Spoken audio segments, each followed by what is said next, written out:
Check, check.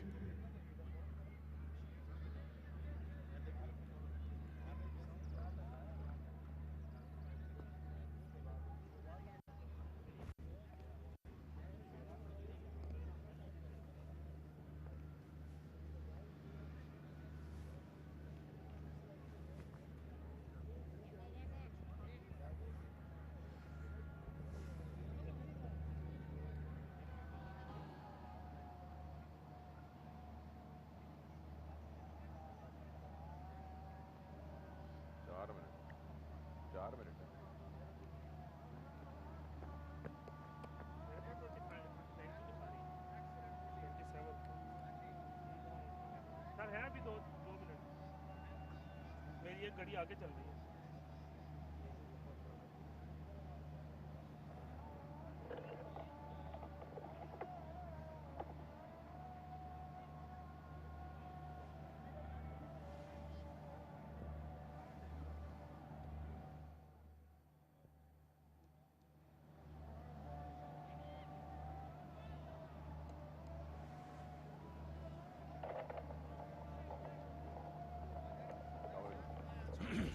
कैसे?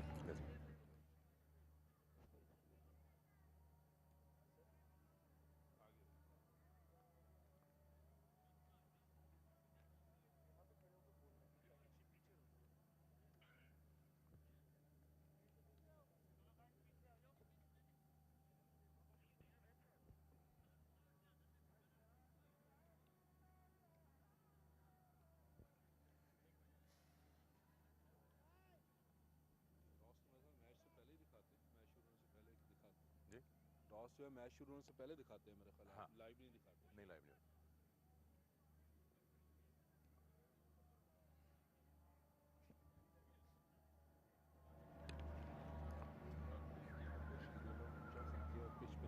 Pitch पे चला लाउड हेडर टेल जो भी कहना जरा ऊंचा कर।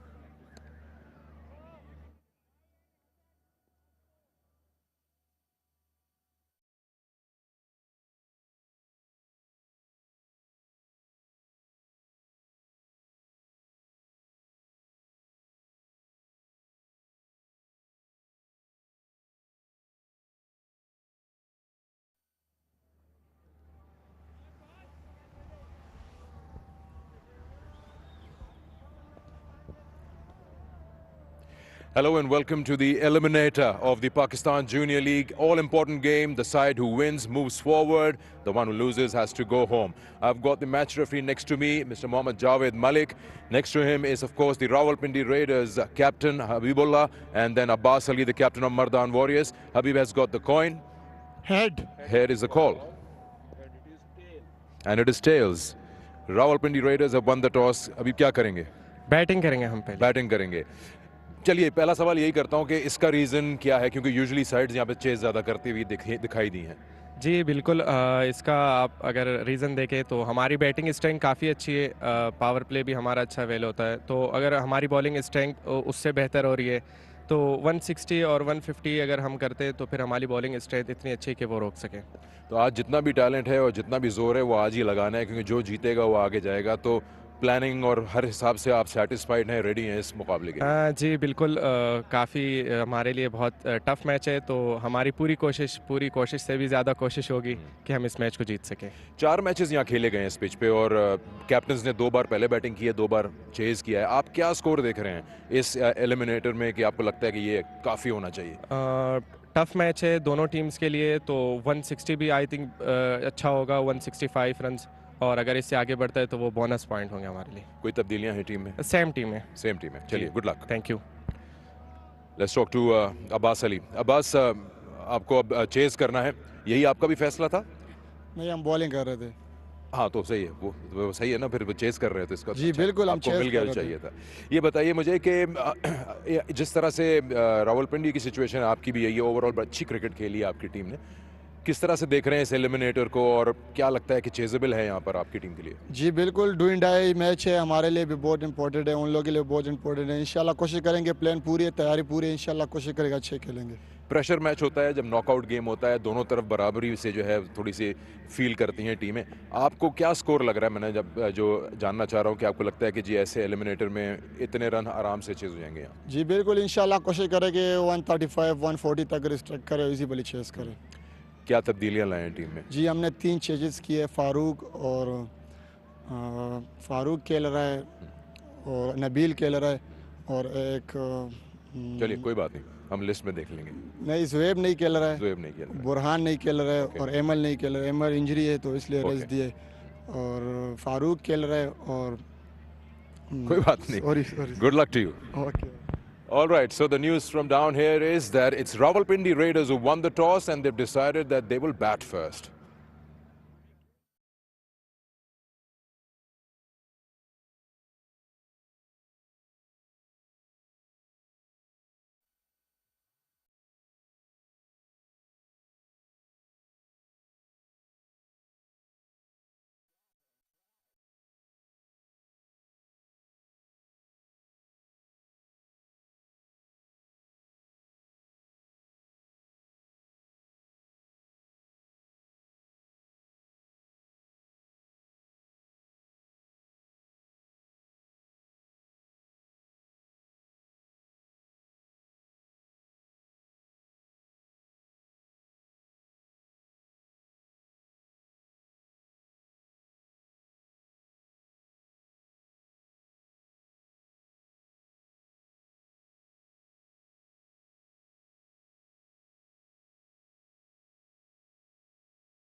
the battle of the survivors as the Mardan Warriors take on the Rawalpindi Raiders. The Warriors will be looking at picking themselves up after being demolished by the Sharks and Saad Masood. There is another one. So he's picked up a fifer. The Raiders will look to build on the momentum gained after securing victory against the Royals. Led by Habibullah and Hassan, they will look to reach the qualifier. That's a big shot. He cannot be dismissed. Who will be the victor? Will it be the Mardan Warriors or the Rawalpindi Raiders? It's game on.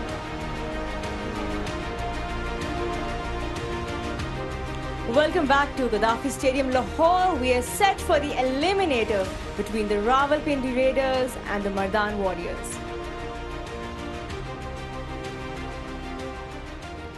Thank you for joining us again at the PJL. We are ready for the eliminator starting shortly. And remember, the losing team is out of the running. I've got Sana and Dom with me here to talk about what to expect tonight. Sana, a pretty exciting game ahead of all of us. Absolutely. Both these teams are quite well balanced in the sense that when you see look at the Warriors, they have got a really good bowling attack and the batting is all right. They have like sometimes performed, sometimes not. On the other hand, the Raiders have a good batting side and their bowling is sometimes it's really good and sometimes it's average. So it balances out the competition for me. But Dom, the excitement of a knockout game is just so thrilling. Absolutely, and let's just remember the Warriors are coming off that loss. The Raiders are coming off a win, so of course the confidence will be probably more with the Raiders. What will be important, two things are coming up, will be what the pitch is. I think they'll all probably be quite similar, and who wins the toss and what they do first. They're the two most important things in this eliminator. We'll wait and see what happens. Well, the Raiders have been pretty impressive throughout the tournament. Let's take a look at their journey so far. Dominic, pretty decent side. Yeah, it's a decent side, and look, the main thing is that bottom line, match 16. It says win, and I think that's what will help them going into this eliminator. Forget the pressure. I think both sides know, lose this game, they go home. But coming out of that win, which is a good win against the Royals, they'll go into this game feeling confident and trying to get themselves into qualifier 2. That's the next step for them. Can they do that?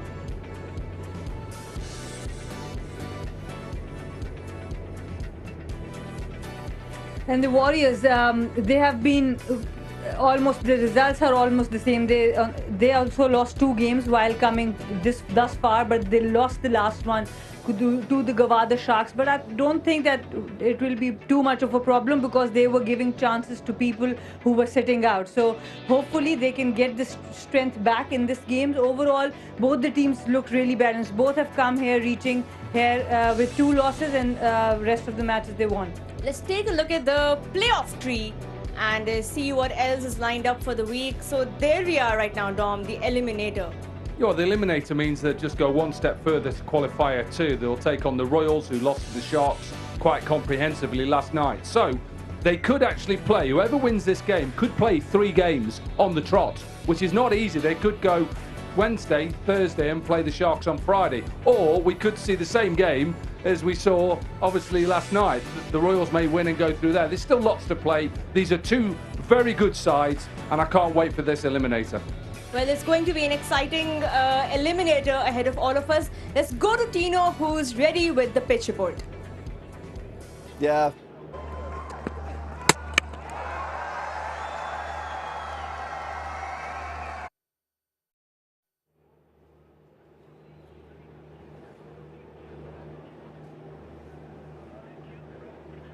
Well, let's go to Tino, who's ready with the pitch report for us. Yeah, thanks, Roa. I'll tell you what, it's absolutely pleasant out in the middle here at Gaddafi Stadium, and we look forward to an exciting clash. Of course, this game is the last we'll see of either of these 2 teams. They need to put in a good performance. Right, let's talk a little bit about the weather because it's very cool in the middle, and you can see some flags fluttering in the background there. That tells you that we're probably not going to get a lot of dew. There has been temperatures dropping in the evenings, so I think that's got nothing to do with the decision that the captains will make, how much dew will be available today. Right. let's look at the pitch now. And just before we get to the surface itself and how it's looking, it is pitch number 2, being used in 4 night games so far. And the highest score batting first here has been 131. The average first inning score on this particular surface, 125. And on the rest of them, it's up at 141. So that tells you that although we've had good batting conditions out here in the middle, this pitch probably hasn't provided the best batting conditions. Let's take a closer look at it. And you'll find similarities in all the surfaces that we've had. It's got a nice bit of green grass that's sparse there. But on the other side, which would be in line with the left-handers, and there's a few that'll be playing tonight, you can see there's a lot more less grass. It's drier, and the surface underneath looks like it's probably got a lot less moisture than we've seen. Because of that, we've seen in the evenings that the seamers have got the ball to move around when it pitches in these greener areas. I think if the ball pitches in those areas, probably not going to get so much bounce carrying through. The spinners we've seen hadn't had a lot in terms of spin, so in those areas might just die down a little bit and provide difficult conditions for the batters a little bit later. I don't think really it's anything to be fussy about whether you bat first or bowl first. However, we've seen that teams have enjoyed batting second and they've won games. Thanks, Tino. Now we're ready for the toss with Sikandar Bakht. Hello and welcome to the eliminator of the Pakistan Junior League. All-important game. The side who wins moves forward. The one who loses has to go home. I've got the match referee next to me, Mr. Mohammad Javed Malik. Next to him is, of course, the Rawalpindi Raiders captain, Habibullah, and then Abbas Ali, the captain of Mardan Warriors. Habib has got the coin. Head. Head is the call. And it is tails. Rawalpindi Raiders have won the toss. Habib, क्या करेंगे? Batting करेंगे हम पहले. Batting करेंगे. चलिए पहला सवाल यही करता हूं कि इसका रीज़न क्या है, क्योंकि यूजुअली साइड्स यहाँ पे चेज ज़्यादा करती हुई दिखाई दी हैं. जी बिल्कुल, इसका आप अगर रीज़न देखें तो हमारी बैटिंग स्ट्रेंथ काफ़ी अच्छी है, पावर प्ले भी हमारा अच्छा वेल होता है. तो अगर हमारी बॉलिंग स्ट्रेंथ उससे बेहतर हो रही है तो 160 और 150 अगर हम करते हैं तो फिर हमारी बॉलिंग स्ट्रेंथ इतनी अच्छी कि वो रोक सके. तो आज जितना भी टैलेंट है और जितना भी जोर है वो आज ही लगाना है, क्योंकि जो जीतेगा वो आगे जाएगा. तो प्लानिंग और हर हिसाब से आप सेटिस्फाइड हैं, रेडी हैं इस मुकाबले के लिए? जी बिल्कुल, काफ़ी हमारे लिए बहुत टफ मैच है. तो हमारी पूरी कोशिश से भी ज़्यादा कोशिश होगी कि हम इस मैच को जीत सकें. 4 मैचेस यहाँ खेले गए हैं इस पिच पे और कैप्टन्स ने 2 बार पहले बैटिंग की है, 2 बार चेज किया है. आप क्या स्कोर देख रहे हैं इस एलिमिनेटर में कि आपको लगता है कि ये काफ़ी होना चाहिए? टफ मैच है दोनों टीम्स के लिए, तो 160 भी आई थिंक अच्छा होगा, 165 रन्स, और अगर इससे आगे बढ़ता है तो वो बोनस पॉइंट होंगे हमारे लिए. कोई तब्दीलियां हैं टीम में? सेम टीम है. सेम टीम है. चलिए, good luck. Thank you. Let's talk to Abbas Ali. Abbas, आपको अब चेज करना है, यही आपका भी फैसला था? नहीं, हम बॉलिंग कर रहे थे. हाँ तो सही है, वो सही है ना, फिर वो चेज कर रहे थे इसका. जी बिल्कुल, हम आपको मिल गया चाहिए था. ये बताइए मुझे कि जिस तरह से रावलपिंडी की सिचुएशन आपकी भी है, ये ओवरऑल अच्छी क्रिकेट खेली है आपकी टीम ने, किस तरह से देख रहे हैं इस एलिमिनेटर को और क्या लगता है कि चेजेबल है यहाँ पर आपकी टीम के लिए? जी बिल्कुल, डू एंड डाई मैच है, हमारे लिए भी बहुत इंपॉर्टेंट है, उन लोगों के लिए बहुत इंपॉर्टेंट है. इंशाल्लाह कोशिश करेंगे, प्लान पूरी है, तैयारी पूरी है, इंशाल्लाह कोशिश करेगा अच्छे खेलेंगे. प्रेशर मैच होता है, जब नॉकआउट गेम होता है, दोनों तरफ बराबरी से जो है थोड़ी सी फील करती हैं टीमें. आपको क्या स्कोर लग रहा है? मैंने जब जो जानना चाह रहा हूँ कि आपको लगता है कि जी ऐसे एलिमिनेटर में इतने रन आराम से चेज हो जाएंगे यहाँ? जी बिल्कुल, इंशाल्लाह कोशिश करेंगे 135 140 तक रिस्ट्रिक्ट करे, इजीली चेज करें. क्या तब्दीलियाँ लाए हैं टीम में? जी हमने 3 चेंजेस किए. फारूक खेल रहा है और नबील खेल रहा है और एक चलिए कोई बात नहीं, हम लिस्ट में देख लेंगे. नहीं, ज़ुएब नहीं खेल रहा है, ज़ुएब नहीं खेल रहा है, बुरहान नहीं खेल रहा है और एमल नहीं खेल रहा है. एमल इंजरी है तो इसलिए रेस्ट दिए, और फारूक खेल रहा है. और कोई बात नहीं, sorry. Good luck to you. Okay. All right, so the news from down here is that it's Rawalpindi Raiders who won the toss and they've decided that they will bat first. And that isn't a surprise really with that win by 23 runs against the Royals. They bowled really well as well, so keep your eye out for Azir Mughal got 2 wickets, Zayola 2 wickets.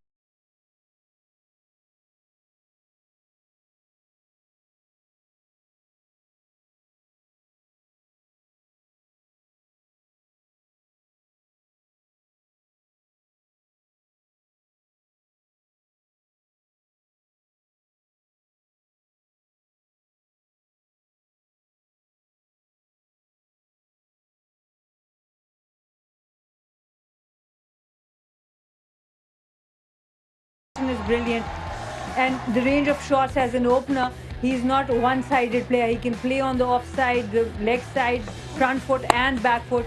Uses the feet against spinner. A complete package to be an opener in T20 cricket.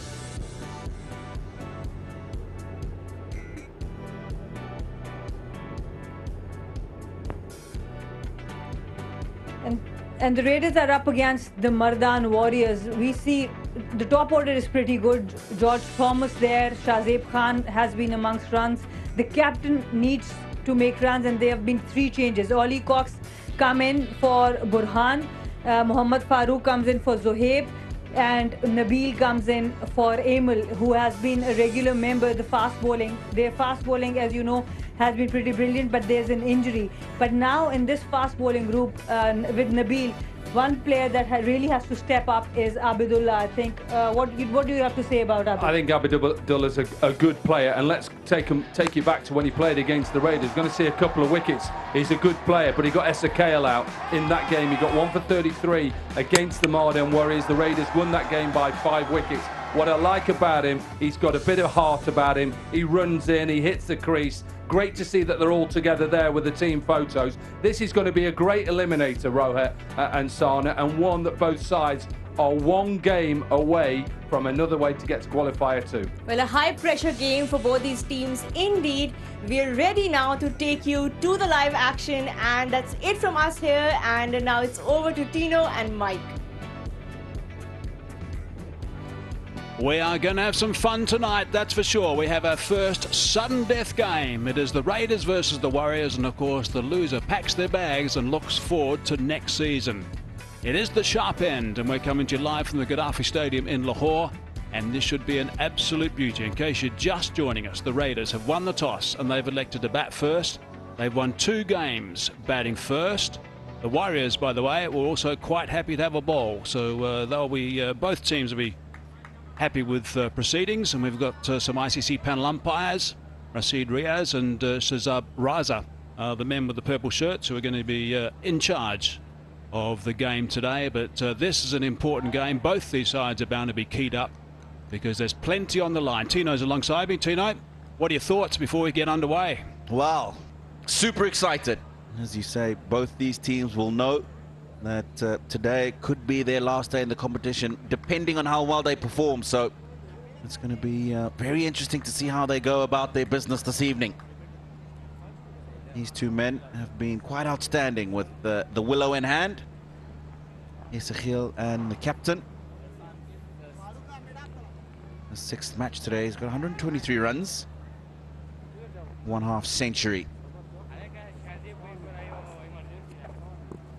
And the other thing about them is they've got the best power play. The runs per over at 8.07, so the best of all the teams. Another reason why Habibullah said that he was pretty keen to get out there first. The other thing with the big game also, it's quite nice to get runs on the board, and you don't fault any side who thinks they want to get out there on a good surface and get some runs on the board and push a total and try and put the opposition, in this case the Warriors, under a bit of pressure. Your pitch report was very good. There was a couple of things I think we need to just talk about. You mentioned the fact that the average score on this pitch number 2, is 125 only. That's low. For those who missed the pitch report, why do you think that is? Yeah, I just looked at the surface this evening, and it looks like it doesn't have as much grass as the other pitches has had. And we've seen during these evening games where there's a little bit of green grass. Have a look on the left there. Quite sparse in terms of how much grass is there. You'll find as you go down to this end, there's a bit more grass on the left side there. So that just gives the ball a bit of extra pace. Hazy, when it lands there, we've seen the ball nipping around, and it's when it hits those areas. So been used quite often, 4 matches already. This is the 5th, and that's probably why. Probably just a bit tired as well. The last time it was used, however, was a week ago, so it's had a little bit of time to breathe, take a couple of deep breaths, and maybe come alive a little bit more. We'll have to wait and see. Righto, here we go. It is the eliminator. Eliminator number 1. And of course the loser goes home. The winner stays very much alive. Raiders versus the Warriors.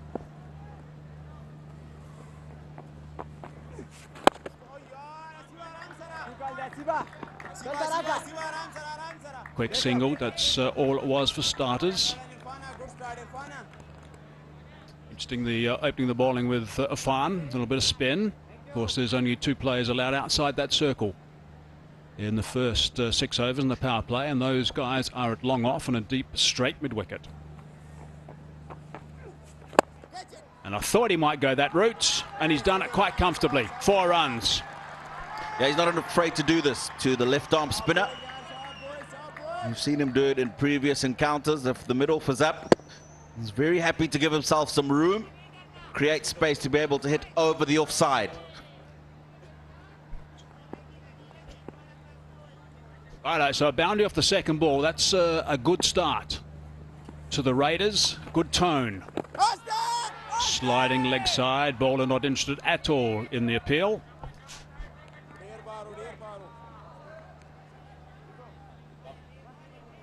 Yes, the quicker, flatter one that's just skidded on. Clearly going way past the leg stump. A little bit flatter, a little bit quicker. Maybe an arm ball, that delivery.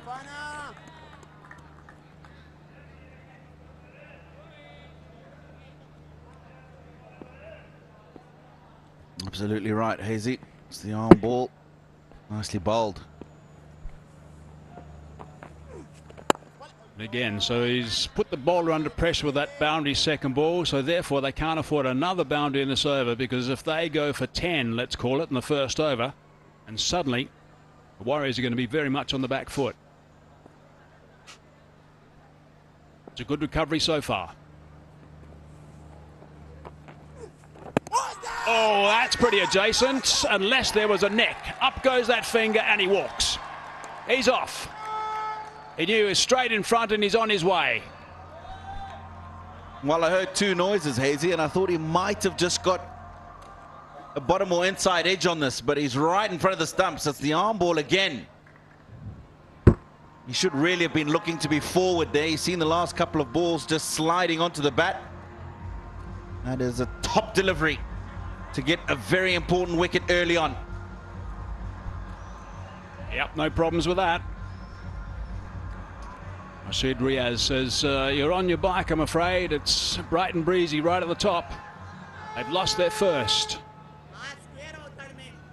And the score is 6 for 1.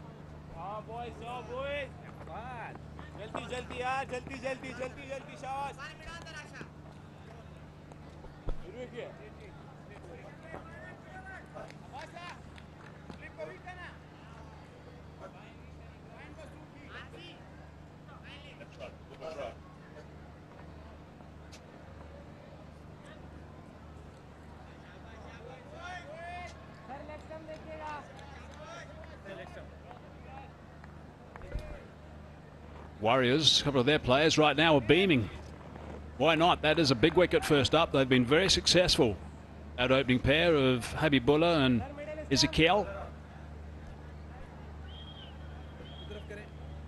Ezekiel is the man that is back in the hut now.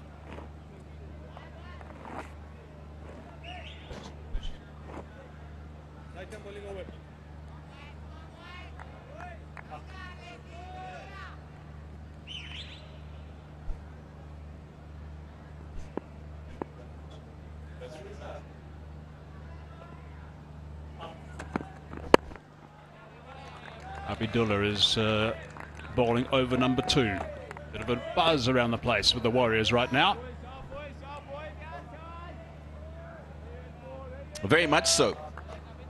Abdullah, who we've seen do a very handy job with the new ball. He's not afraid to pitch the ball up. And when there has been a bit of assistance for the faster bowlers under lights, he's got it. He shapes the ball away from the right-hander. And it's because of the length that he bowls. Not afraid to push the ball up. That opening partnership for the Raiders has been formidable. Strike rate of 125 plus, a couple of half centuries. The Warriors have taken care of that so far today.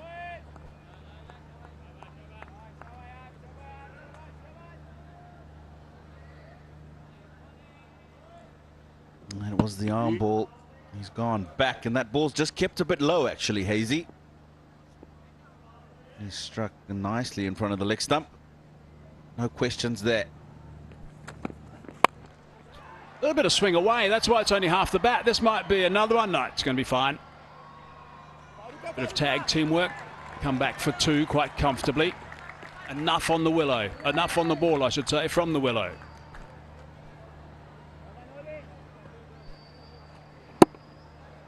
Habibullah won't be scared to go up and over the offside. He'll know that the bowler likes to swing the ball away. He pitches it up. If he gets that length wrong, and it's a little too full, then he can use the length to try and go over that offside. Lots of responsibility on the captain straight away. He's got to make sure that he's a little bit circumspect initially. He can't afford to give away another wicket right at the top. They've got to build some sort of partnership, but they've still got to be positive at the same time without being silly.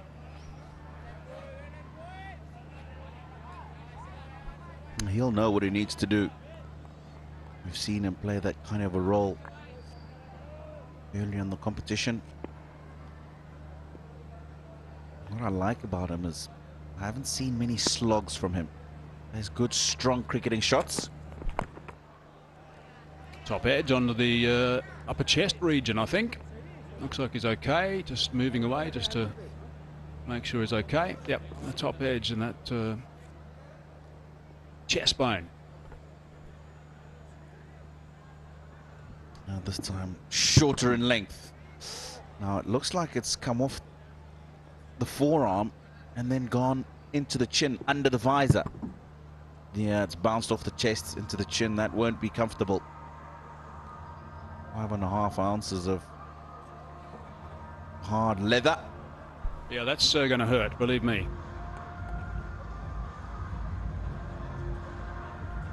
The medical team will just come out and just make sure he's okay. Very experienced, the medical boys involved with the Pakistan Junior League Under-19 tournament. So this is the eliminator. This is such an important game. You win, you survive. Simple as that. As we look at the playoff tree, qualifier number 1, you can see that the Sharks are already gone straight through to the final. The Royals have got to go to qualifier number 2, and they'll play the winner of this game between Rawalpindi and Mardan. The Raiders versus the Warriors. Warriors in red, the Raiders in black.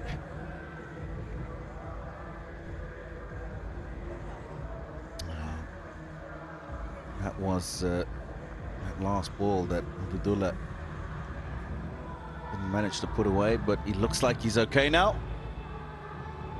And get back to live action here at the Gaddafi Stadium.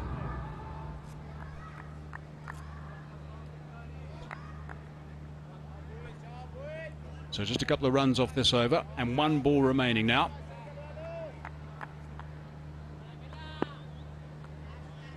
So it's been terrific stuff from Abdullah so far. Shaken up Habibullah.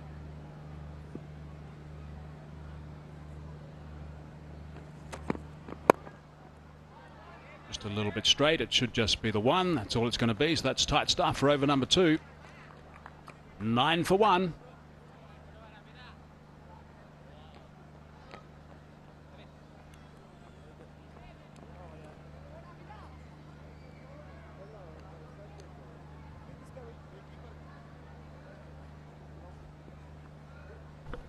Ezekiel is the man that LBW to the spin. If the unorthodox spin of Ifan. He's the one that's already back in the hut. Just keep an eye on one factor right now as you look at that scorecard. 9 for 1 at the moment. The power play for the Raiders has been the best of all the teams. And that wicket early has certainly stemmed that flow a bit. Going at just 4.5 now. Have been going at 8.1. It's runs per over, of course.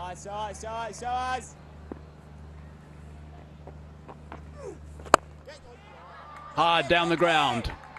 There is protection there.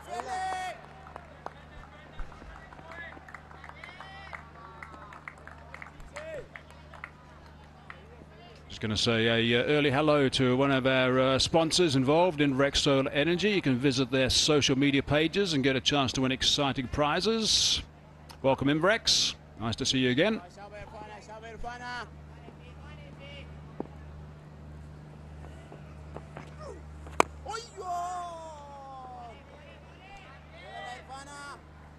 Now, he's looking to go over that mid-off area.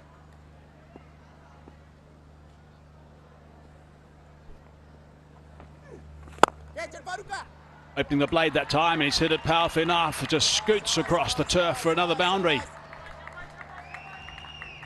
The reason why it was easier for him to do it on this occasion was because of the length. Got it too full.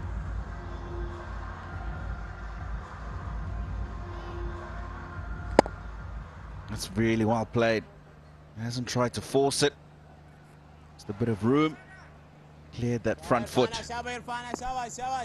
Two good, sensible shots so far from the skipper.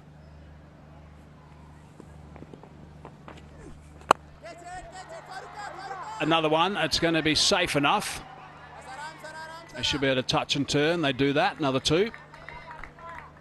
A lot more elevation in this stroke. That's because he was trying to go as wide as he can. But he's not going to stop, Hazy. It's a shot that he likes. It's a shot that he plays quite well. It's an opportunity for him to get runs on the board early and minimal risk. Yeah, he's done it nicely so far. Last ball the over. 8 from it up until now. Smearing that onto the onside. Slight misfield and they take advantage. Oh, he slips, he slips. Oh, direct hit would have been on his way. Direct hit would have been on his way because of the slip mid-pitch. A little bit of good fortune. 3 overs gone, 18 for 1. Yeah, this time he's decided to try and go over mid-on because the long on came into the circle to mid-on. He wanted to come back for 2, and we've seen this happen several times. Hazy just on that fresh green grass on the side. A few of the batters have had a bit of a slip there. Just got to be a little bit careful.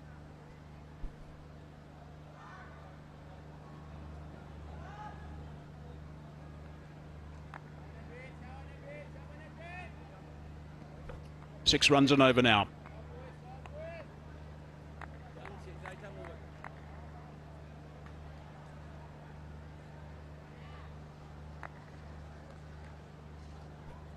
Because of that slip and scramble back and the good fortune that it didn't hit timber, otherwise he would have been on his way, the captain, which is the last thing the Raiders would have wanted. He's on strike again.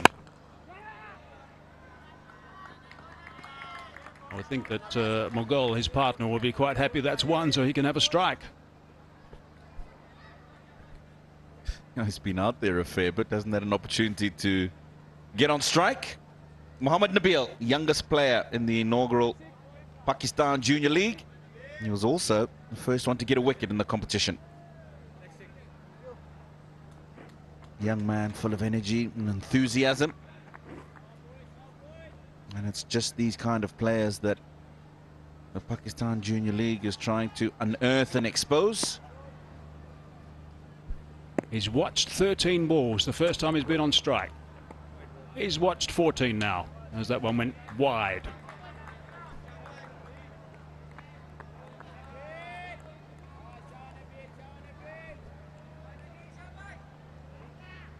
Yeah, Nabil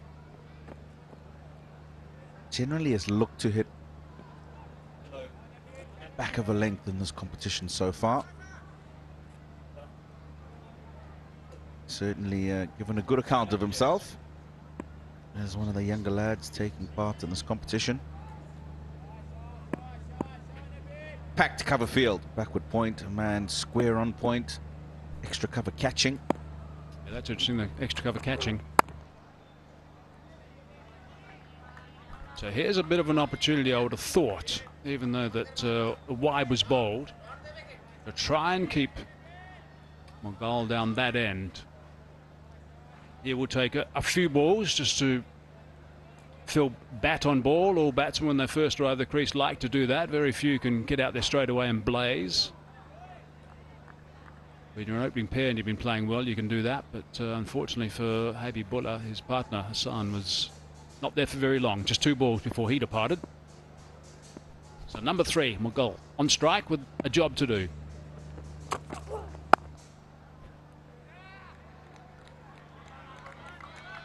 Gets himself off the mark and down the other end. He has carved this away nicely. Unfortunate part is he hasn't been able to find the gap. And straight to that man at backward point, who actually had to scramble to make sure that he fielded that well. Disappointed today. Isakhil. Cries of catch it, but he's hit that pretty well. Certainly favours going in that route, and 4 more runs. Yeah, he's not afraid to go over the top. Hasn't quite got all of this, but I like the idea behind it. Mardan is in the circle. Outfield lightning fast. There's no Amal Khan today. He's got a bit of an injury, so I wonder if that's going to hamper the Warriors at all. He's one of the 3 seamers that have done so well for them. Lifting that over the top and powerfully struck square for 4.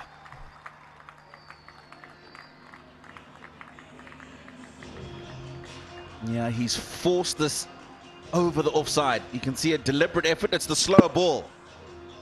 A deliberate effort to get inside the line of the ball and lift it over the offside field. Nicely done.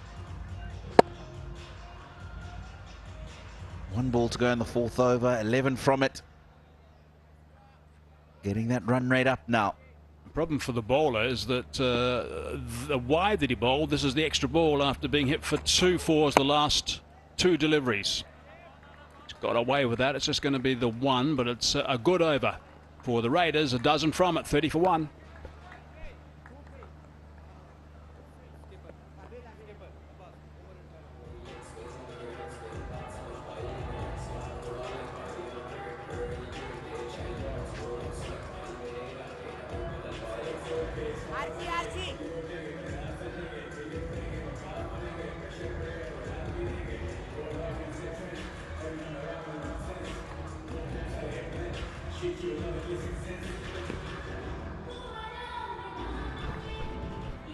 Raiders unchanged. Nabil, Farouk and Ollie Cox in the lineup today for Niaz and the 2 Khans, Zahaib rather, and Amel Khan, who I was talking about, who's picked up that injury. So the Raiders coming to this game a little bit better settled.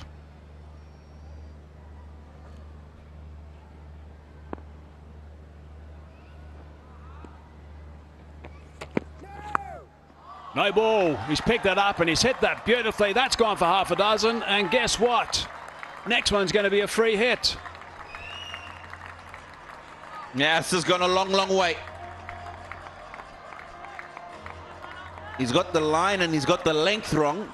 And on top of that, he's overstepped. Oh, this has come out the middle. He's just helped it on its way. That's huge. So his first over went for 10. First ball of the next over has gone for 6. And this one is a free hit. Was a no ball, so this one is a free hit. So he's still got 6 balls to bowl. And he gets away with it. Yeah, he does.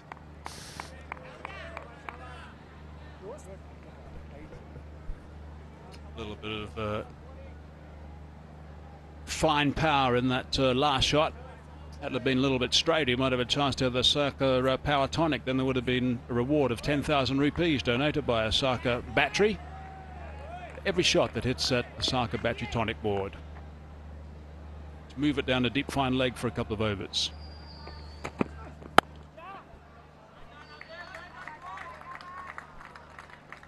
It's a good length.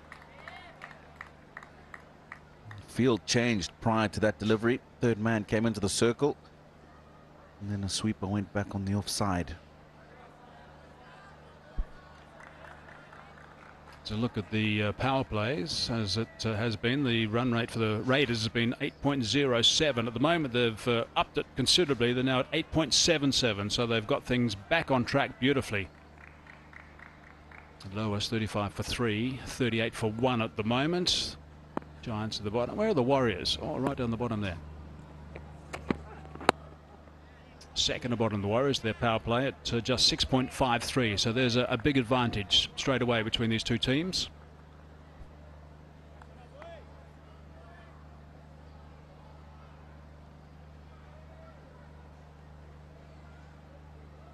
Yeah, Mughal hasn't had too much to do yet. Partnership was 32 and 23 balls. And he's only contributed one of those.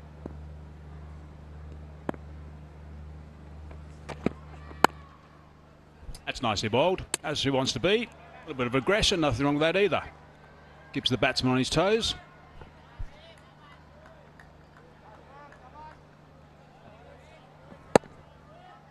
Yeah, what he's done well to the left-handers, he's kept him on strike. Just come over the wicket, bowled, good length into the pitch. Hasn't given them the ability to deflect the ball and get a single and get off strike and put the captain on strike, who is going quite nicely at the moment. 34 and 23. Here's two key deliveries. Picked up. There is a man there though. And it's a wicket. So they've lost another one. Lost another one inside the power play. The Warriors have started celebrating the middle, and why not?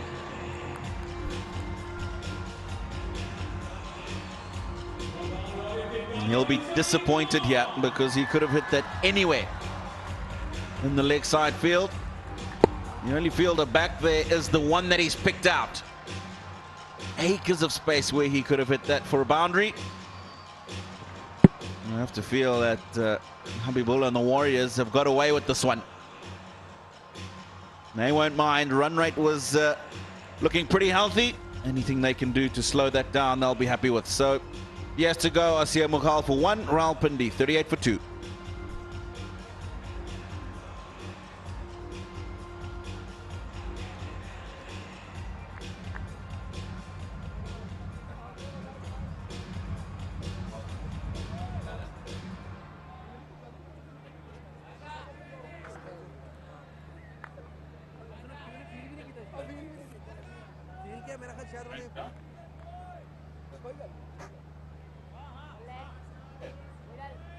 Middle ठीक है नया वही है जी जी वही है वही change हो गया ना यार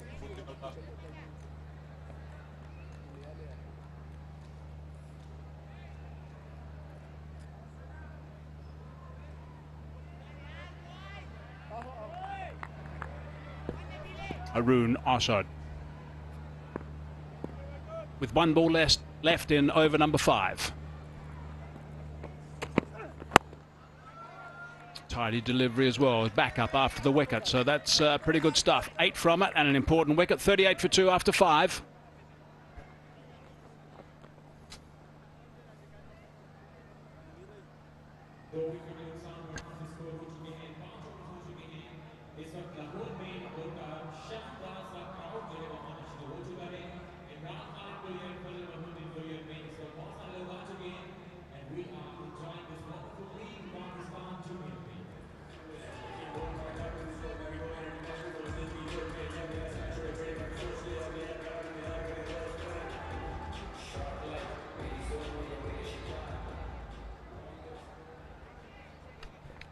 Two down inside the power play in the all-important eliminator.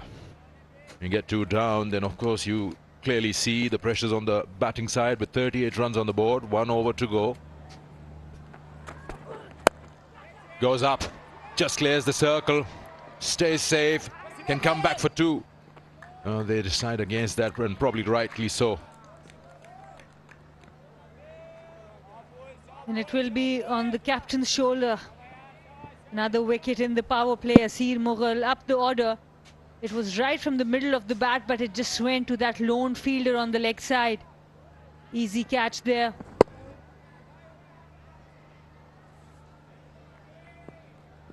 And you see captain generally wanting to chase, but Habibullah decided he wants to bat first.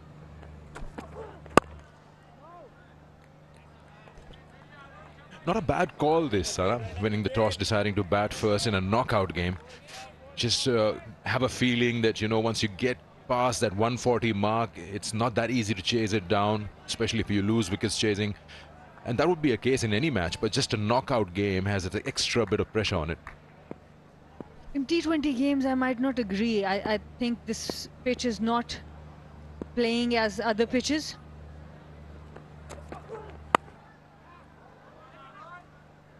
Because the average score on this pitch has been around 120s and 130s. With the kind of bowling Mardan Warriors have, it's not easy to reach that 150 mark on this pitch. And we saw the Gawada Sharks chasing it down really easily in the last game. Well, it's good to know someone disagrees with me. Well, it's just that you need two batters to get them to that score. Habibullah will be important, just like that shot. It's beautifully done. Using the gaps, the power play. He's backing his own decision. Looking $1 million. This was a slow delivery. Read it really well and played it right in the gap. Because of his balance, his balance is so good, and he sees the ball till the end, that he doesn't commit to a shot too early.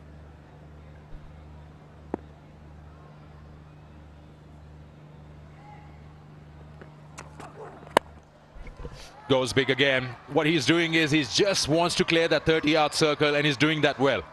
He leaves the rest to the pace on the outfield there. Good try that, but the ball was always winning.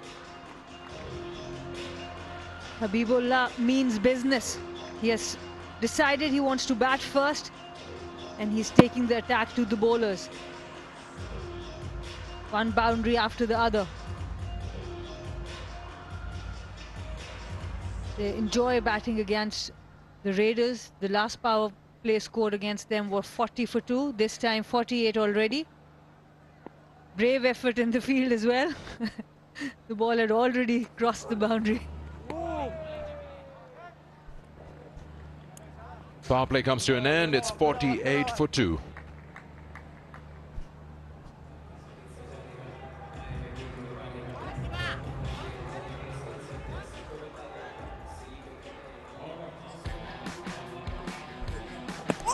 That has been the case in the power play. Early wicket of Hassan Isa Khail, and we saw Habibullah hitting those boundaries all across the ground. Yeah, he's done well. He's done 95% of the scoring, Habibullah. This was picked up nicely, only to find the fielder in the deep. But I tell you, 48 in the power play, and Habibullah has got 43 of those. And that's the way to go. Even after losing Hassan Isa Khail, he's still at it. Power play comes to an end.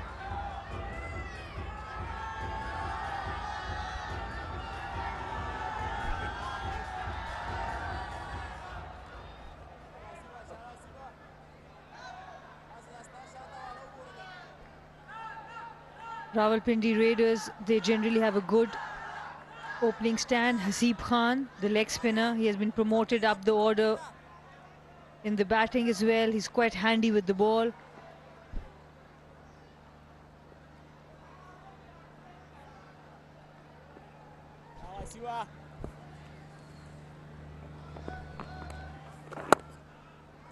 Immediately pace off after the power play is a good call. He's seen a spin over in the power play as well, but just going back to that last over from the fast bowler, I just feel it got a little predictable, bowling those slow ones, keeping in mind that Habibullah is still trying to play proper cricketing shots. So yes, the idea would be right, he wants to hit big, and I'll have him on the timing, but Habib is pretty much ready, and he's giving himself that extra bit of second to understand what the pace is on the pitch. 4 games have been played on this strip, Sana. 2 have been batting first by the tosses won, 2 in chasing. Opportunities for you guys to win prizes, and Decode is right there for you, official smartphone partner for the PJL. Visit Decode social media pages and win fabulous prizes for yourself.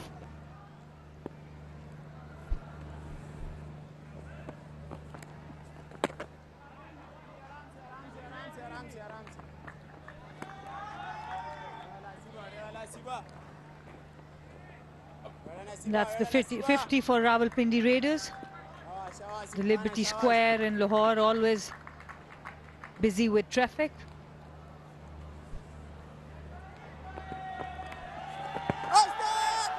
As going down, and a good call for a single while everyone's busy appealing. This is the kind of confidence you feel you have as a batter, as a captain. He wants to get back on strike. Yeah, it was pitched outside leg, not threatening at all. Good decision by the umpire.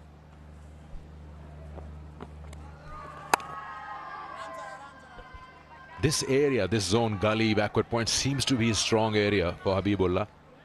He cuts the ball against the fast bowlers and the spinners, even if it's in the stumps. Yeah, he likes to open his offside, plays really good on the offside, whether it's up against seamers or spinners.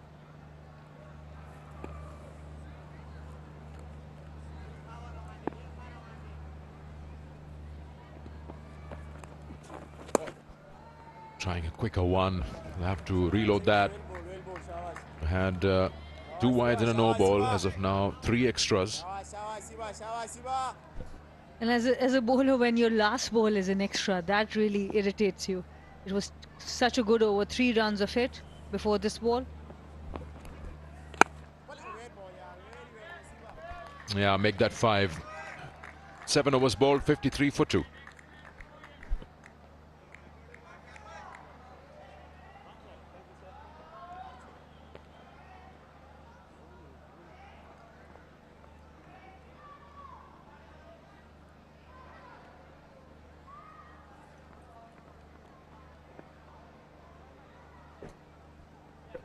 A wicket each for Irfan and Abidullah inside the power play.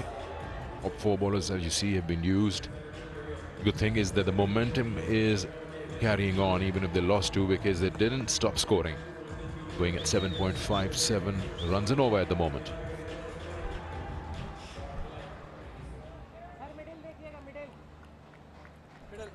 Archie Lenham into the attack, 2 for 24, his best.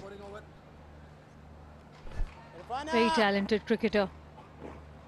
He's got a really good googly, good leg spin, flipper. Plays with his field a lot as well. Intelligent cricketer.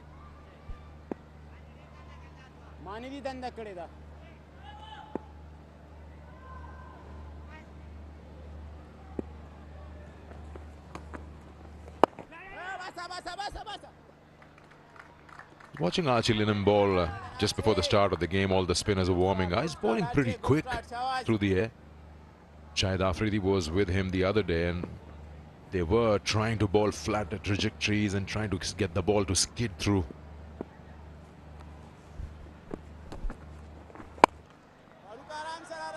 Yeah, you can see he's trying something new. We saw when he came the first time, first 3 deliveries of his PJL were 3 different deliveries.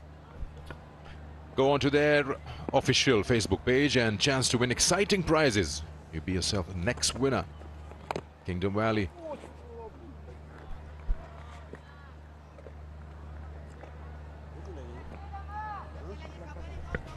It's the Shahid Afridi way, getting through his over quickly, not really allowing the batter to settle down. It's only when the batter says, I want to have a look at the field, otherwise he's already there at the top of his mark. And that's his strength. All those variations as a batter, if you're not reading it from the hand, you will get late. So this was a very good googly. The faster one, the previous one. Couple of dots. Will he get a wicket here?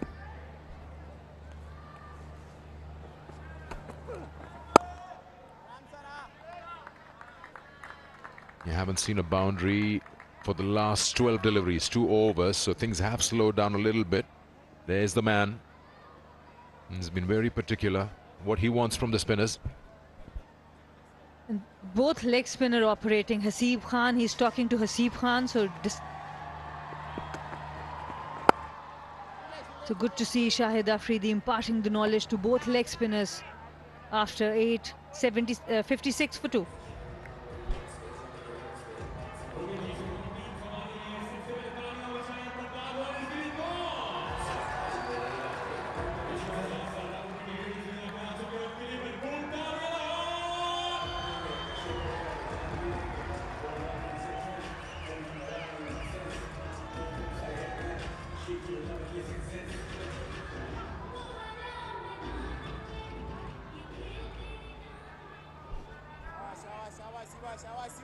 is the bowling options that have been in operation.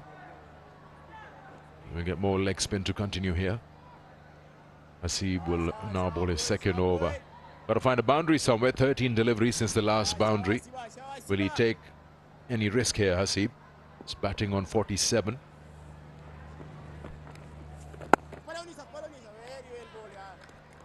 Very important phase of the game. Both right-handers on strike. Not seen both of them sweep a lot.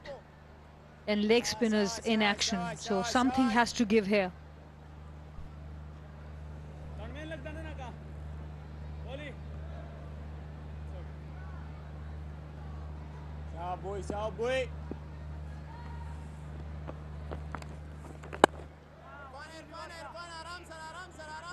It's not really allowing Hasib to open up. And that length is just not letting him open his arms.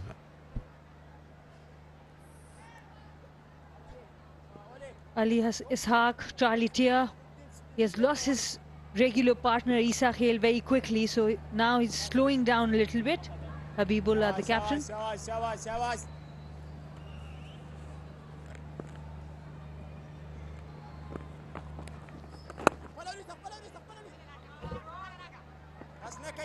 He's going all the way to fetch the ball himself. Probably a short mid-wicket. Would you like one? Just to stop those singles as well, make them create an opportunity. Isa Khel, Hassan Isa Khel at the top, going just facing two deliveries, one run. He has been Habibullah's main partner in all the matches that they won. Asir Mughal was promoted up the order, so still there is Ali Ishaq, who is an average of 104. Charlie Tier is there. Wahaj is there. But yes, this 7 to 15 phase of 7 to 15, this is extremely important. They can't lose more wickets. But they're doing it, they're bowling him leg stump line, not allowing him to cut that ball in his favorite zone behind the square on the offside. You see from there, so he's forced to play mid-wicket. And that's the difference between Habibullah and when you see the likes of Luke Benkenstein or George Thomas or Basit Ali even. The last ball, they will be dispatching that on the mid-wicket boundary. But Habibullah is just nudging them over for singles because, of course, he wants to go deep in the innings.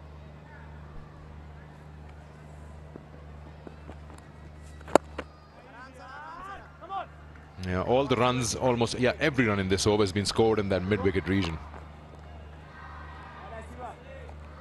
Zik Motor Oil also provides you the opportunity to be a winner and wield the label to win via lucky draw. And every week, prizes to be won worth millions.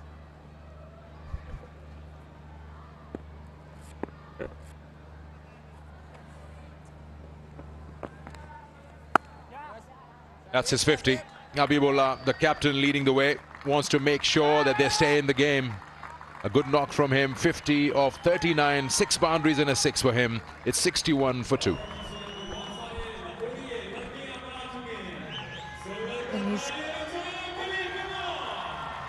And the captain, he decided that he wanted to bat first. He's leading the way, 50 of 39. Well, it has been a good innings. He used the power play really well, and in the middle overs now facing the spinners without taking too much risk.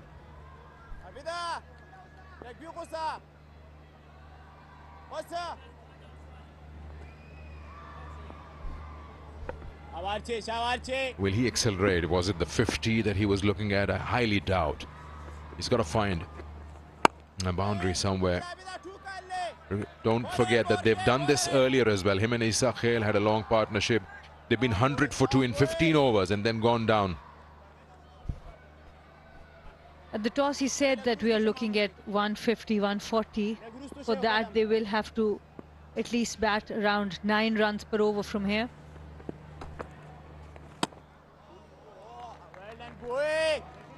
And for that, both the batters need to have a boundary at least once an over now.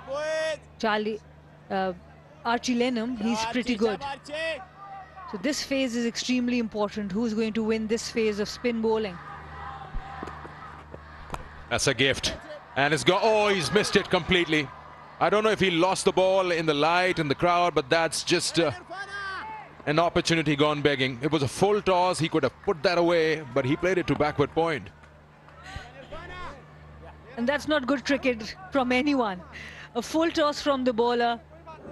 Free shot for the batter. He couldn't connect. Then a chance for the fielder, Ollie Cox. He loses it and then doesn't go back to run. A big dive in the deep by Irfan. And in the meanwhile, the batters take a couple of runs.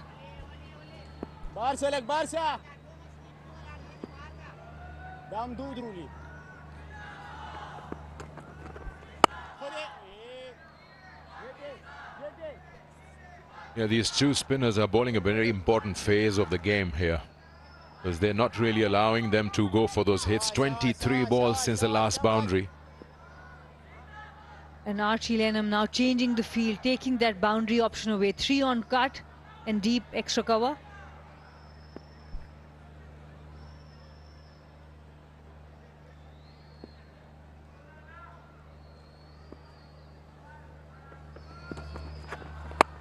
Down the wicket. He hasn't got hold of it. Will land safe. Oh, he's got hands to it. That was a good try. Abidullah, the fielder down there. 2 chances in the same over. And the same batter as well. Haroon Arshad trying to go big. Doesn't connect properly, and that might be the reason he's safe now, because Abidullah had to make a lot of ground.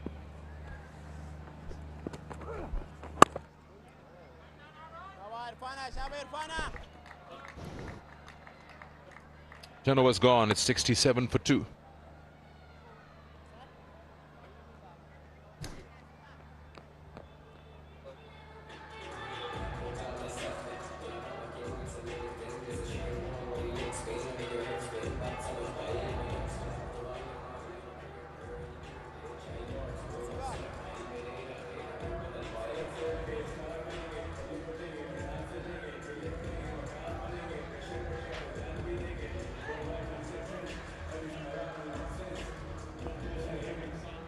It's been slow work for the Rawalpindi Raiders. 67 for 2 from 10 overs.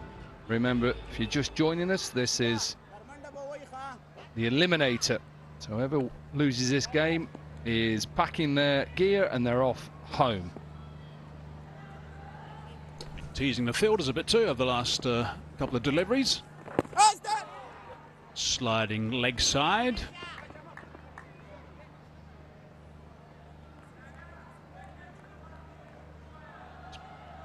Bit of willow. Yeah, I'm not sure why they've struggled really. I haven't seen too many gremlins in the pitch. I think the pitches have been generally all the same. So whether they're just trying to get themselves to that 130, 140, but sitting back at the moment. Oh, that's a little bit of a misfield. They need to just tighten up, I think, a little bit, the Warriors. Catch going through the hands. Good effort also in the last over to get to the ball, not grassing it, and that one just an unforced error. Shake of the head there from Hasib. Sometimes when you have a situation where the scoring's slow on a surface before you go into a game and you perhaps don't set your sights as high as they maybe should be initially. If you happen to lose one early, maybe 2 early, can be a bit of an issue. But the skipper's still there. Habibullah at the non-striker's end. Yeah, even that. You can just see even that. That's a full toss that really should be either put out the ground or at least 4, and they're hitting the field. So at the moment, they are just not getting any momentum into this innings. Remember, they chose to have a bat first. Something has to give soon.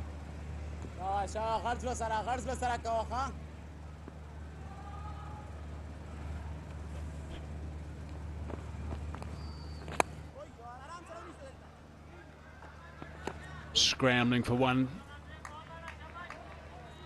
But it's a tight over so far. A couple of miss hits, as Dominic Cork was saying. Just 3 runs off this with 1 more to go.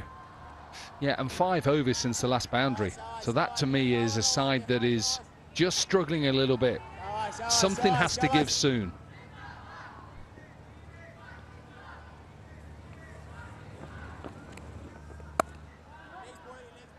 And that's a dot ball to finish the over. So that's tight stuff. 3 from it. 11 gone, 70 for 2.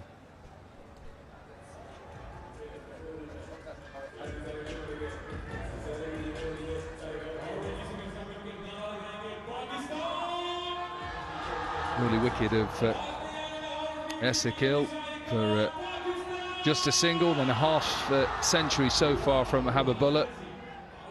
And Haroon Ashed with 13, but it's a worry when it's only 70 for 2 from 11 overs. As we look at that card, just want to remind you of the last meeting between these two, the 9th of October. The Warriors 131 for 2, 131 for 8, sorry, after 20 overs. Lost to the Raiders with 2 balls to spare, so it was a tight one. And the Raiders have not been great in that middle order throughout the entire tournament. Their runs per over is just 5.84, which is the lowest amongst all teams.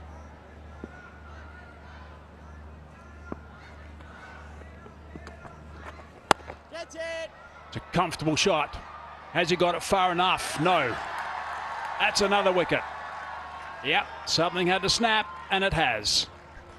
Just the pressure was building, and it's Archie Lenham who has the wicket. He's happy because he just held that one back, tried to get a little bit more side spin on it. He's happy as well, coach.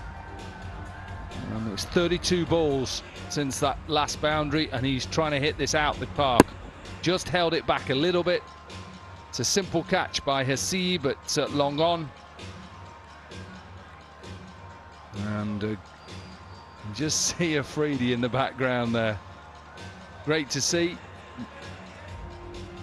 It's the end of Haroon Ashed. He goes to 13.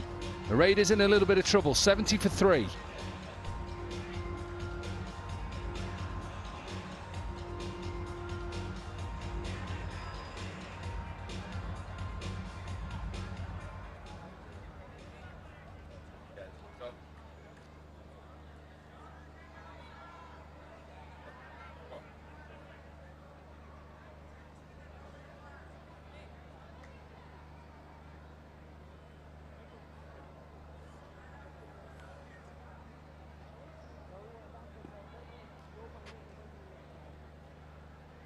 Lifty boy, lifty boy.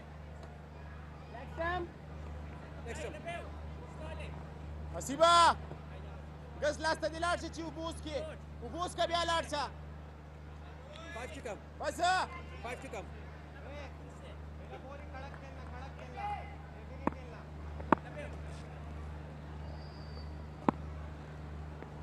Ali is shocked now. Partnership at 32, which was starting to threaten a little bit, is gone. Good news for the Raiders is the skipper's still there, and I guess that he's now decided that he's going to make sure he bats all the way through. That should be the plan. Yeah, just this one held back a little bit and doesn't get all of it. A little bit of an inside edge, simple catch. And the pressure was building because they were desperate to try and get a boundary. And he was very proud of Archie Lenham. It's like a very talented leg spinner, Archie Lenham. We're going to see a little bit more of him in the years to come, I'm sure. It's a nice variation. Yeah, he's already played a little bit of cricket for Sussex, first class and T20s. He's working on his different balls, trying to repeat that big leg spinner if he can. Tries to catch it on the bounce. Did he play in a blast game at a young age, Dominic? Yep, 16. And that's how much they rate him down there. Coach, who was the coach, was Ian Salisbury. He's now left. And remember, Ian Salisbury was a leg spinner who played test matches for England.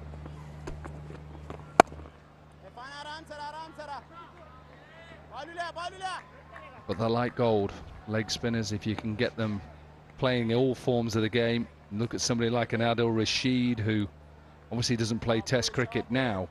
You see what he can do in 50-over cricket and T20 cricket.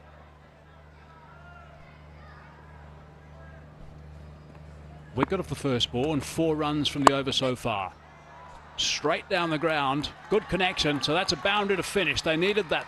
The Raiders, they needed to get a boundary. 8 from it. 12 gone. 78 for 3. Well, what's a little bit strange, Hazy, is that Ali Ishaq batted 3 in their last game. And he got 30. Now all of a sudden he's batting at 5. In that last game, the top 3, Ezekiel, Habibullah and Ali Ishaq, were the reasons why they got to 163 and were able to defend that. So why there is a little change, I'm unsure.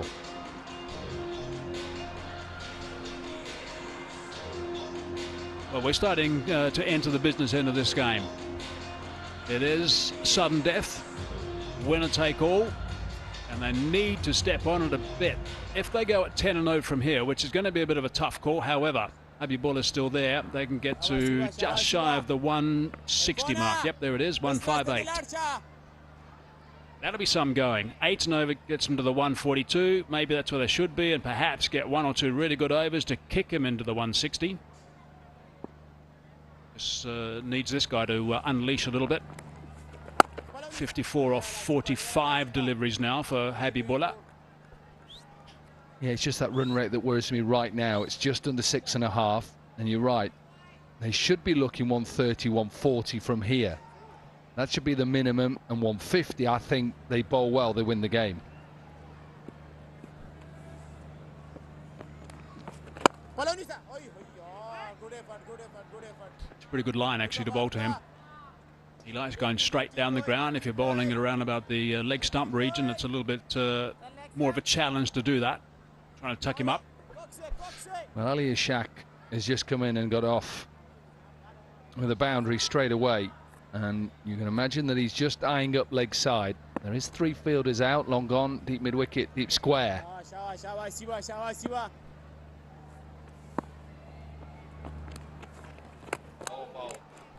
It's clever.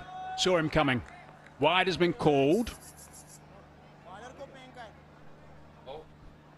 Well, they've run a single as well, so let's see what's happening here. I think they tried to run a single. I think it was then giving dead ball, but it's definitely a wide, we know that.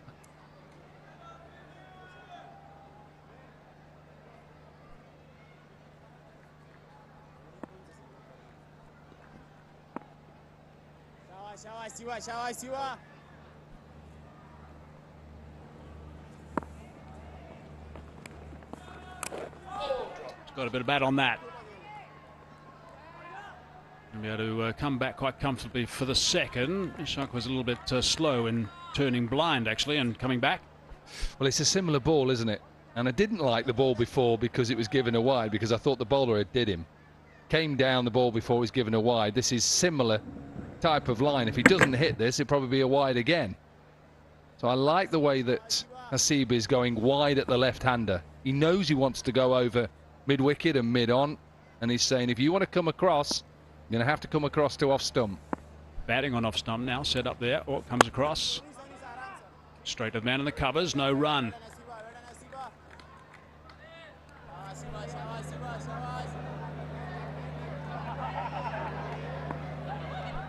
Try and have a word with him. I'll try and get him over to you.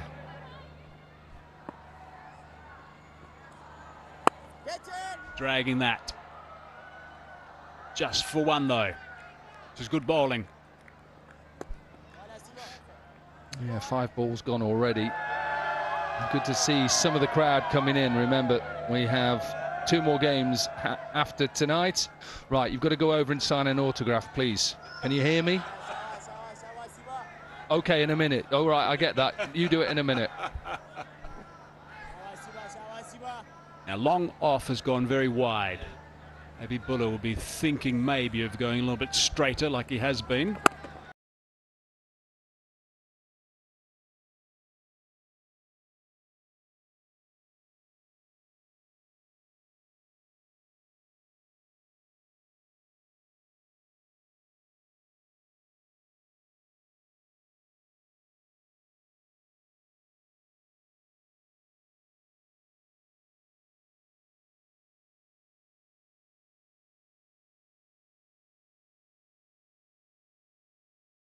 Really magnificent. Great to see him so plugged into the games. as we always knew he would. When Afridi was appointed as mentor, he was going to be giving 100%, as the rest of the mentors have been. What a terrific bunch of mentors it's been. 13 overs gone, 84 for 3 at the moment. 8-0 from here, gets bang on the 140 mark.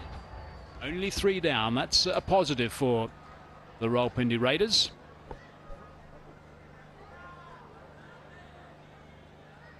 Hasib Khan finished his spell, 4 overs, none for 19. Looks like they're just holding Archie Lennon back. He still got an over to bowl, 3 overs, 1 for 17. Maybe swap ends.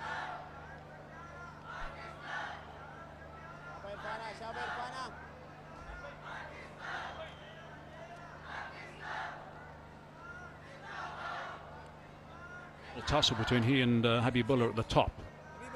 Muhammad Khan. The shorter Muhammad Khan.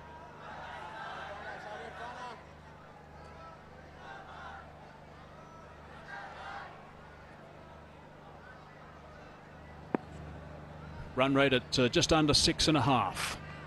Will concern them a little bit. Flat. Can't get underneath that. It's a good start. That's nicely bowled. Yeah, you're right, it's into the surface, so it's not allowing Habibullah to get underneath it. A couple of more future stars, maybe. What year PJL they'll be in.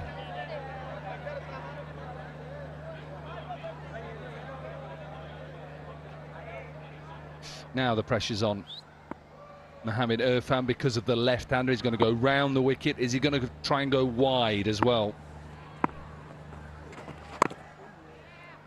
Chops that away. Got enough bat on that to pick up a boundary. That's nicely chopped for 4. Yeah, you could see his plan. He's trying to go wide, but the problem is if he gets too much pace on it, he's going to time it and bisect the fielders. Look, he's trying to aim for that wide line. It's a good shot from Ali Izzak. Told you that he batted 3 in their last game and scored runs when they got to that 160. And he's off and running now, 13 from 7.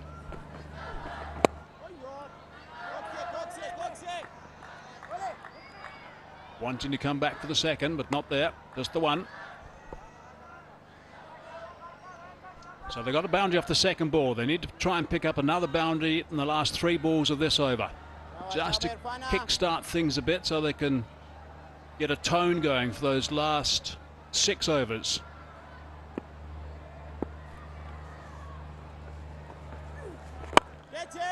Cries of catch it. Just over the top.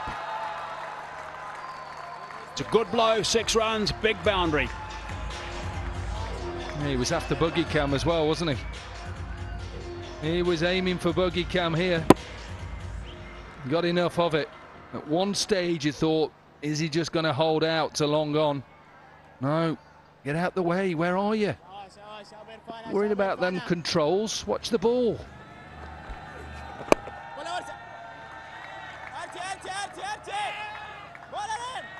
Coming back for the second and comfortably 14 off, 1 ball to go in over number 14, so this is good work. They've turned this into a big over. Yeah, watch this 6 again. Watch Afridi as well, he just lets it go as well. Why aren't you catching it? Buggy cam, use your hands. Use your right hand, you've got your remote in your left. Oh, he's chipped it back to the bowler, and that is a huge wicket. That is a really important wicket. Out of nowhere, really, and a skipper is on his way. Yeah, good innings from him, but again, into the surface from Mohamed Irfan. Just sticks in, look, no flight, just holds. And he's trying to work it because there's a big gap on the leg side. It's a good catch in the end because he has to dive forward. Little bit of a top edge. Bowled well so far. Somebody got that big wicket early on of Esakil, and he now has an even bigger wicket. The man in, Habibullah, gone for 65. The Raiders 98 for 4, and it's time for drinks.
Strategic timeout has just finished.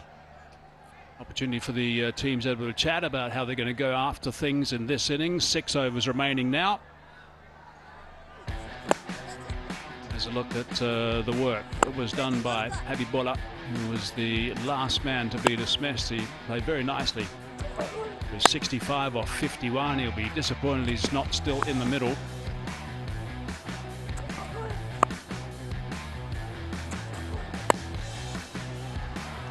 Down the ground a couple of times. That went a little bit square, but he just got a leading edge straight back to the bowl and was caught and bowled off Mohammad Afan. So 6 overs remaining now. 6 wickets in hand for the Rawalpindi Raiders.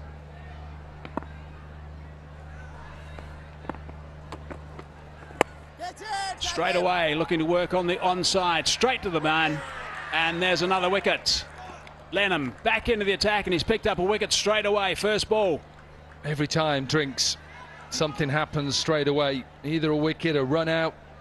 Not sure that's the shot when you've just lost Habibola, the ball before, and then your first shot is you're trying to hit Archie Lenham out of the park, and all you've done is pick out Shahzaib at deep mid-wicket.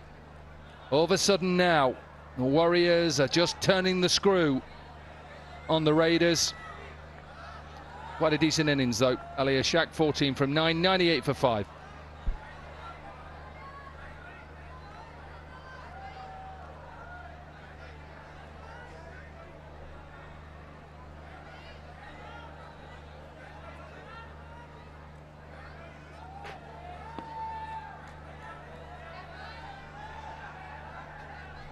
There's a disappointed captain. If you're going to see one. Ah, here we go. On his way around, I think, Dominic. Yeah, he got the message. And that's it. He's just telling him, just calm down. Absolutely, you'll try and do everything, and then you send it. I'm going to do one, and then you send it to everybody else.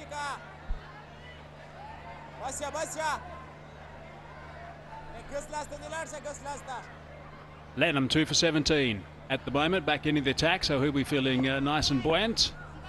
Just started his last over. Wahaj on strike. It's down the other end straight away.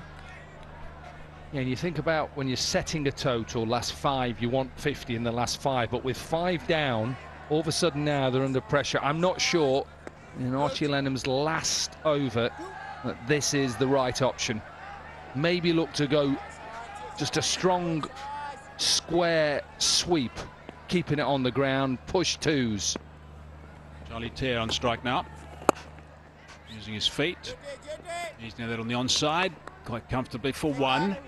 Problem is, as three figures come on the board, 100 for 5 it is, halfway through the 15th. The problem is they will be thinking boundaries. They need to think boundaries. That run rate's been pretty well controlled by the Warriors so far.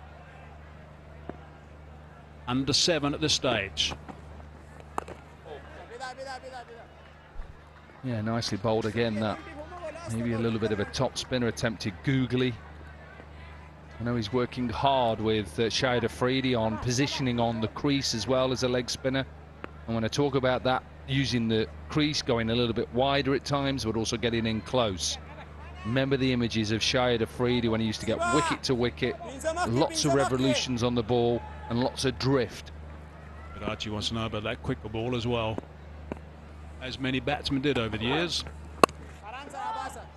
As though beaten by pace by a mile. Another dot ball. 3 off this over so far. 1 ball remaining now on the spell for Archie Lenham. And a wicket off the first ball of the over. His numbers are great. 2 for 20 at this stage. Wrong one to finish. And it's another dot ball. I think it may be a run out.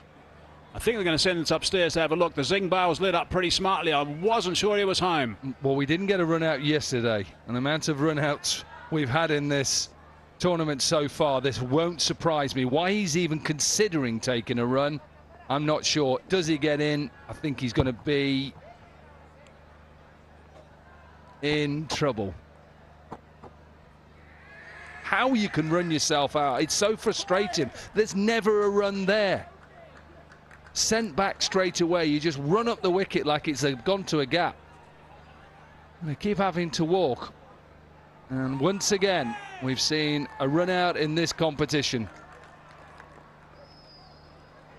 And it's the big wicket of Charlie Tier. He goes for 1. Now the Raiders in trouble. 101 for 6. 15 overs gone.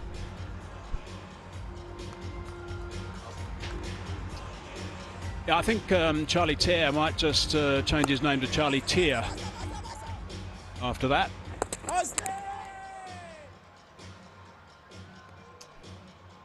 Return is pretty good on the bounce. And not really a big stretch with the hand, actually, to the arm to get across the line. So good work from Lenham. 4 overs, 2 for 20. So terrific stuff from the leg spinner. 15 gone, 101 for 6.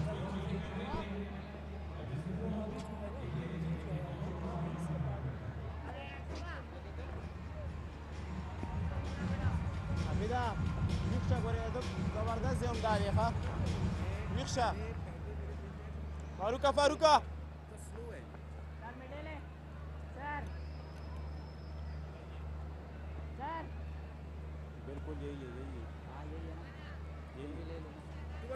$101 for 6 after 15. It's not the first time that the Raiders have found themselves in a similar situation after a good start. You can recall in one of the round games they were 100 for 2 and they just went down. So over 7 to 15, 53 is what they've scored, and they've lost 4 wickets in that process after a good power play where they lost just 2. And the spinners are the ones who've just put the brakes on, and then those wickets started falling because the pressure builds up. So now they'll have to really pull out something special here in this eliminator. As a batting unit, they've opted to bat first, remember. They've got to put on those 40-45 runs in these last 5. There's no two ways to it.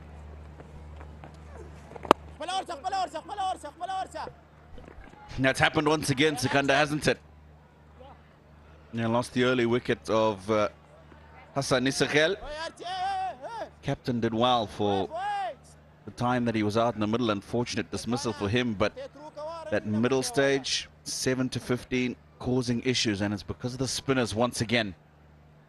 There you go, 65 and 51 balls. Good smart shot. It was off risk, but he took it on. Eyeing that fine leg is inside the circle, so he elevates that over him. Yeah, he's got himself inside the line and made sure that he's forced it fine over the head of that man, because there is a fielder behind square leg on the boundary. And that's the man you've just seen there. Wanted to make sure that he wouldn't get to it.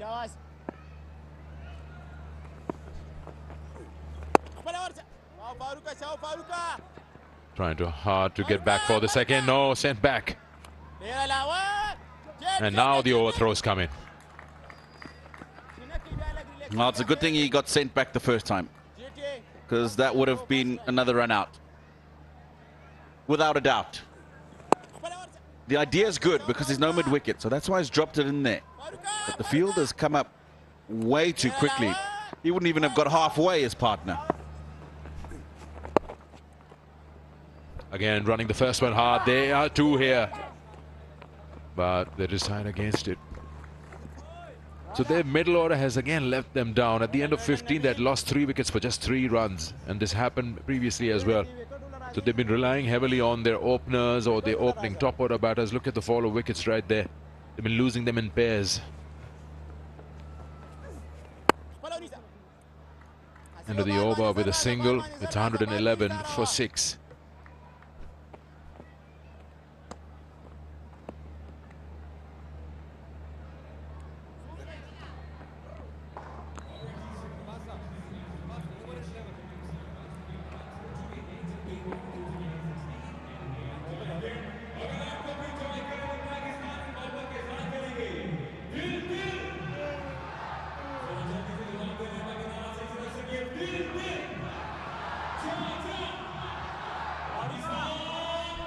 See those numbers there, Tino. Mughal, 5 balls for that 1 run. 19 balls for 13. 3 balls for 1. If you accumulate those balls as a whole in a 20-over game, you're talking about good 5 overs there. With just nothing but more than 17 runs.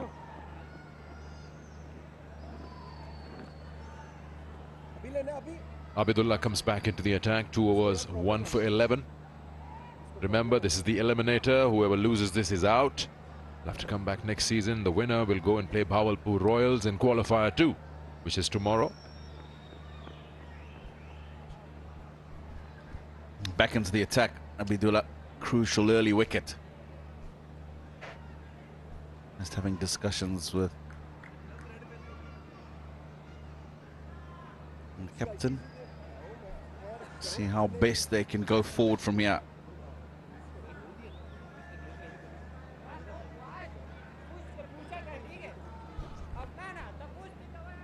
Zigmore Royal, chance for you to win, unveil the reel and peel the label to win via lucky draw, and prizes worth millions to be won.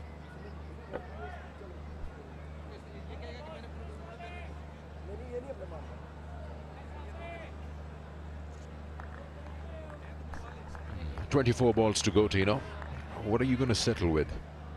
At this rate, you're going at 138, not enough. 8 and over 143, not enough. Would say that that psychological mark of 150 is good. Yeah, 150 is good. They need 12 and over though from here to get there. I don't know if that's going to happen, especially with 6 wickets down. At best, maybe 10 and over from here, which will get them past 140. And that's something they'll feel that I possibly could have a bowl at.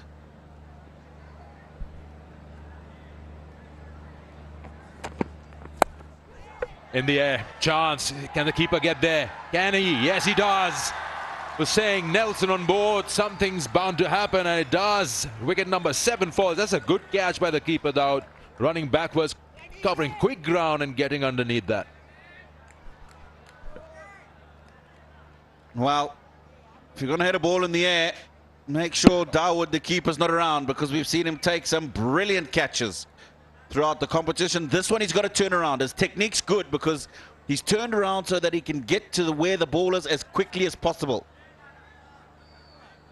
A lot of the time you'll find people backpedaling. They're ending up not getting to where the ball is. So nicely done by Dawood Nazar. And another wicket falls. Afnan Khan goes for 2. Rawalpindi 111 for 7 now.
1-1-1 for 7.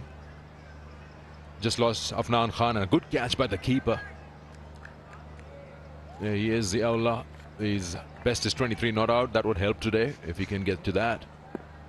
But that was a good catch. The keeper turned around, had a glance at the fine leg fielder where he is. Is he coming for the catch? And then he made a sprint for it.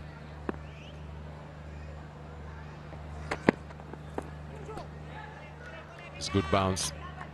It's good areas he's bowling. Have a look at this effort there from the keeper. Now you see him, the ball goes up. He's not in his eye line. Can't see the keeper here. Well, but he made good ground to get underneath it.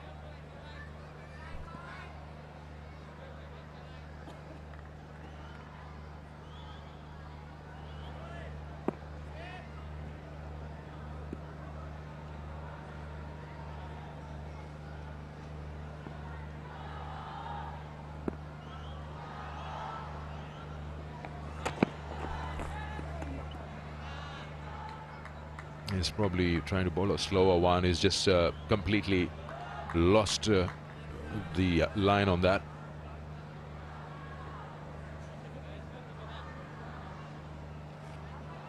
They've opted to bat first, the Raiders.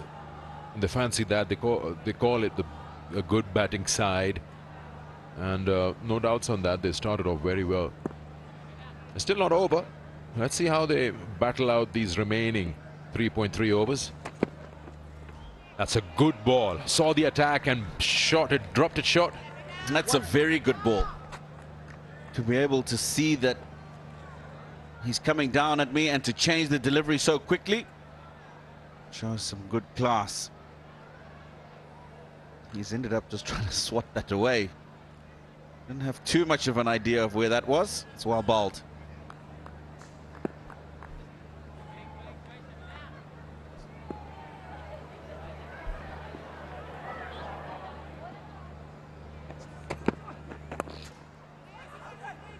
Quick run. You can afford to get these if your non-striker is quick enough to call you in. At this stage of the innings, of course. And the fielding side also is happy with that single. They don't want to put in those overthrows because the field is pretty much spread out on the onside. Colin Munro, the mentor of the Raiders. They've had a happy, sad tournament. They've been in with some good wins, then they've lost with margins of 77 also. Today is what matters. All those points in the round games are completely of no value. Now it's about how you play today and stay alive in the tournament.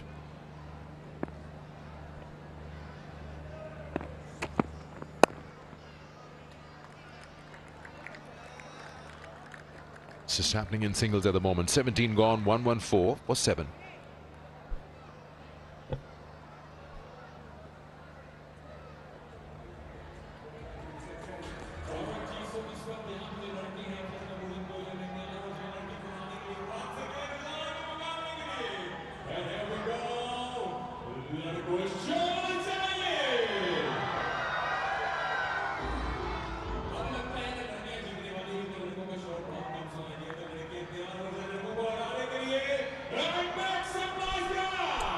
Irfan's done with the score of 4, 2 for 39, and so are Haseeb and Lenham. Lenham was good, 2 for 20, economical. Abidullah has got 1 over to go. He's bowling well, 4.67. And so is Haseeb, wicketless, but 4 was none for 19. Shout is good. Shout is good, and the decision is good as well. Straight away. 8 wicket falls. Target the stumps here into the tail enders, and he's been given. Have we gone upstairs? Yes, we have. This is good from Nabil. Quick, full, straight and fast. Front foot check is good.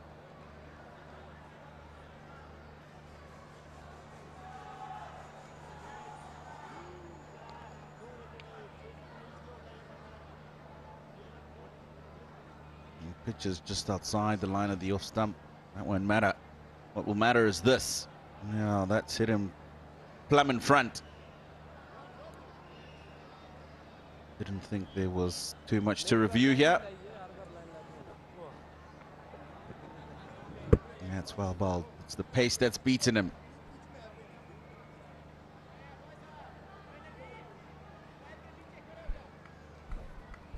Yeah, that's out.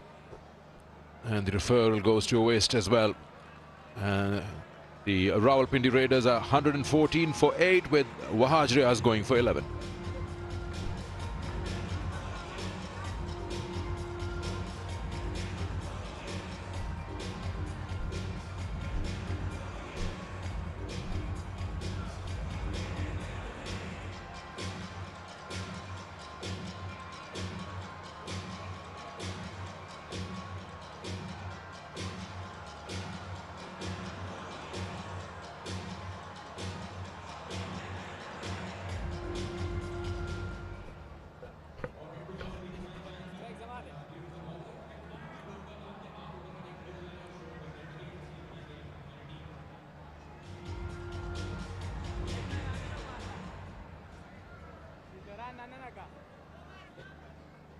Amir Hassan, the new batter in from the Rawalpindi Raiders.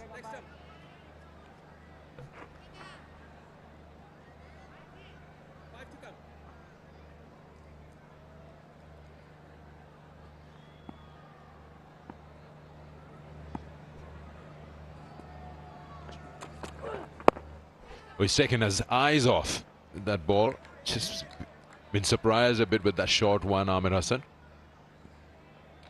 Not the brightest way of facing a short ball, but he's done well to get bat in the way. Yeah, he wasn't expecting this. That is a good bumper to anybody first up at the crease. He's managed to fend it away. Square leg, of course, at this stage of the innings will be on the boundary, so we'll get a single. He enjoyed that, the captain.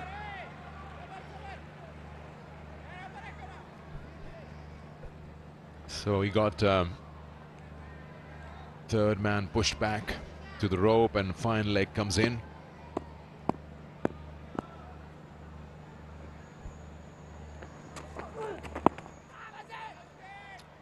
That's a good call. Get him off strike because he's at sea at the moment, Amir Hassan and his partner Zia. Both have tried to take their eyes off the ball.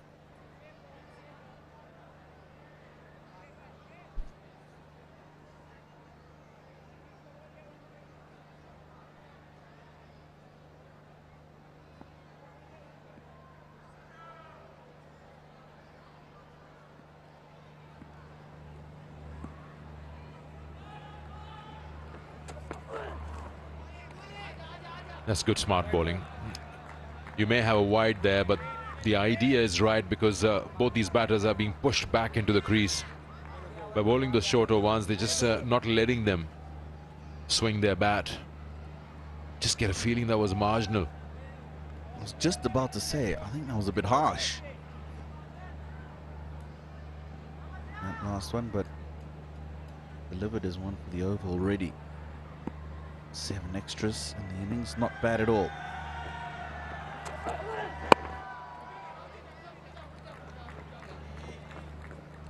The runs have dried out completely now since the 15th over to now. They're just scoring at a very low rate. Overall is 6.68. At the moment, they've got 4 runs in the over, and that too, one is off a leg by, one is off a wide. Abbas knows that they have a very good bowling unit, and he was of the opinion they want to bowl first. Even after losing the toss, he said we got what we wanted, and they've proven that with their bowling. They've defended low totals as well. Yeah, they're nowhere near, are they? They're just not finding bat on ball.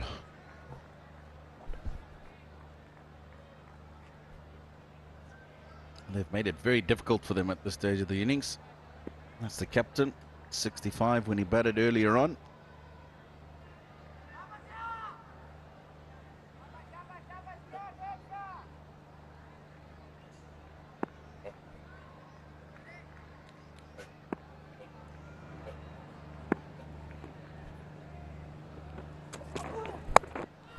Oh, I thought for a moment he's trying to bring it into the stumps. He's just got himself in an awkward position, Tino. He was too square on. Even if he had good touch, he would have played it into himself. Yeah, the idea was right. The execution, not so much. I think the line of the ball, when it ended up where he was, made him feel he wouldn't be able to execute the shot. So he was looking to now play it through the offside.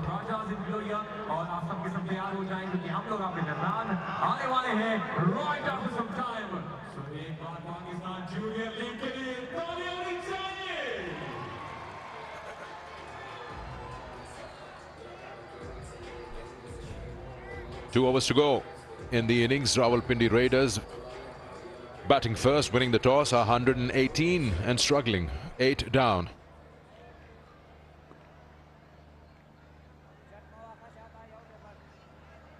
Been very tidy, the Mardan Warriors bowlers, especially the spinners. Total 7 extras given, in which one is a leg by, one is a no ball, rest are the wides.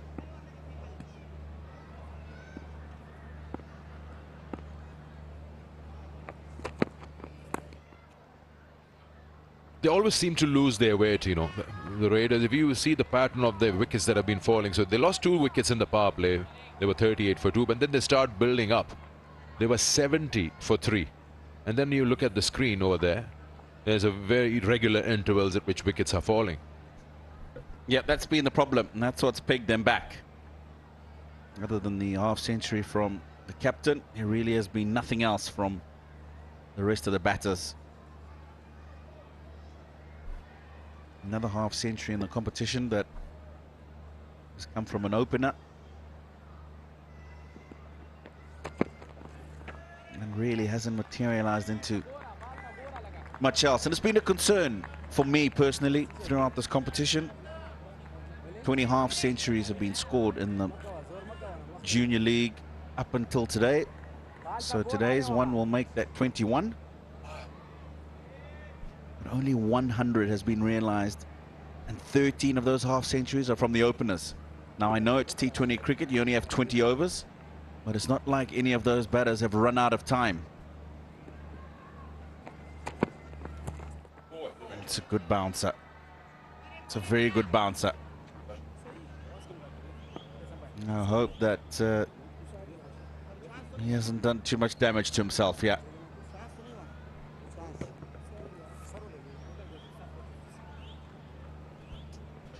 Yeah, the impact has come around the jaw area. I'm hoping that it's hit the visor, the side of the visor. When you take your eyes off, you expose. No, it has hit him in the exposed part of that helmet. That's the back of your neck. That's the dangerous part. I still don't know why they don't wear the stem guard. That should be mandatory. Yeah, it's the second time we've seen this happen in the competition.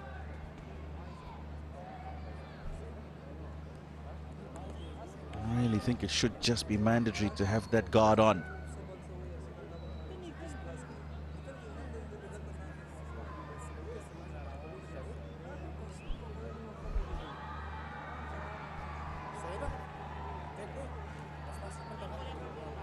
As the test that goes by, if the ball hits the helmet, you've got to have the concussion test, and we just go through that protocol.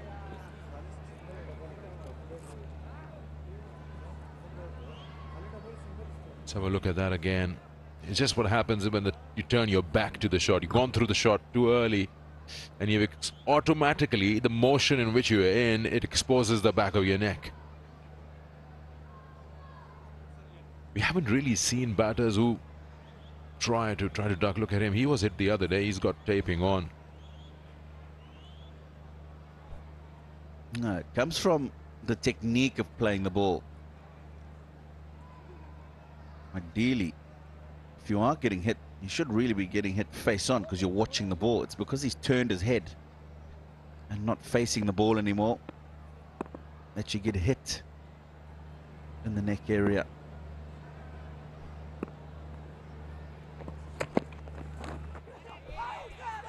He's appealing. Keeper went up a little later. The bowler was onto it immediately. They're discussing Can they convince their captain to go upstairs? Abbas Ali. Are they going? Oh yes, they are, I think. Going upstairs. Now there was a noise when the ball went past the bat. Nabola Abidullah felt straight away that it was bat on ball, front foot's okay. But the keeper, Dawood, only reacted after he saw the appeal from the bowler. Let's have a closer look here.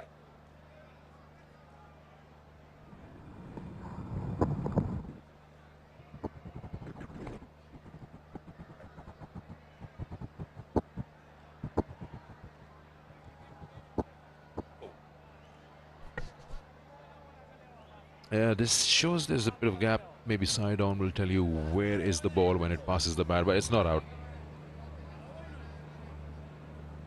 So I was thinking some ideas for the next season, just for fun's sake, that the teams that qualify for the playoffs, you've got 4 teams, you should have an exhibition game where the mentors are allowed to play if they're active players. So imagine if these 2 teams are playing and Colin Munro and Shahid Afridi open for their respective sides.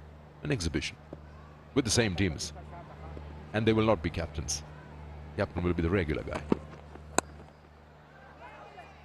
And there's a nice matchup. 2 hard-hitting openers, one from New Zealand, one from Pakistan. That'll be fun. That will take your day off, but yes, it'll be nice. Well, you bring up a valid point, Sikandar, and there's been discussions around this already. A number of times we've seen the mentors sitting outside the field, sometimes can't get a split-second message onto the players on the field. Or some of them we've seen doing their rounds, having a word with some of the fielders on the boundary. It's so important how many times they would have been in similar situations to let the youngsters know what to do straight away. As should be one for the other. It's wide, it's wide. Yeah, I'm telling you now, imagine if they're playing this game, whether it's an exhibition or not. So you've got George Thomas opening with Shahid Afridi, because he's their mentor. And you'll have Habibullah opening with Colin Munro. Wow. I mean, imagine the optics and of course the excitement on that. And then if you're an all-rounder like Shahid Afridi, you could bowl it as well. The Guara Sharks might have to get another mentor though to take the field. Big shot after a while, but he's got no distance on that, and he's got another second attempt. Almost made a mess of it, Shahzeb, but he's caught it now, so he can breathe a sigh of relief. He's got a big smile on his face even after being dismissed. 121 for 9. 19 comes to an end. Shahzeb's almost made a meal of this. Slow ball. He's hit it quite well. Fortunately, straight to the man. It's popped out because he hasn't got himself into a solid position. He's moving while the ball's still getting to him, but at the end of the day, he's managed to effect the catch and ensure that the Raiders lose their 9th. It's Amir Hussain who's gone for 3. 121 for 9.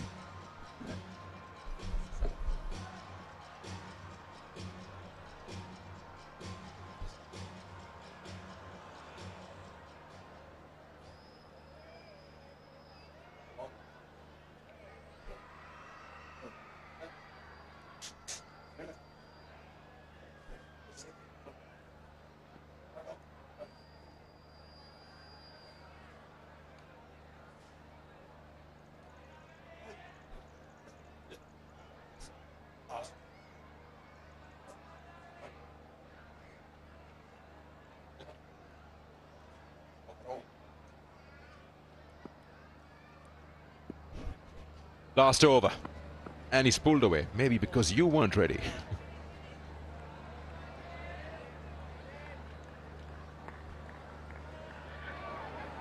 So this is, oh nice, gotta get one of those.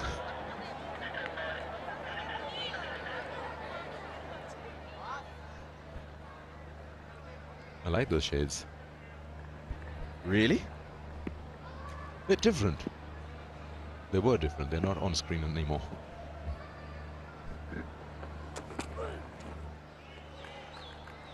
you know, that bounce from that good length spot is just not really the thing that the tailenders can deal with. Yeah, this one is a slow ball bouncer. Bit of pace off it. No momentum on the ball for him to work with. He's got too much elevation. Catch eventually taken. But this has been good from the Warriors seamers at the end of the innings because they've realized exactly what you've just said. These batsmen are struggling with those short balls. Really are making sure that they bowl the ball into the pitch. Get as much as they can out of it.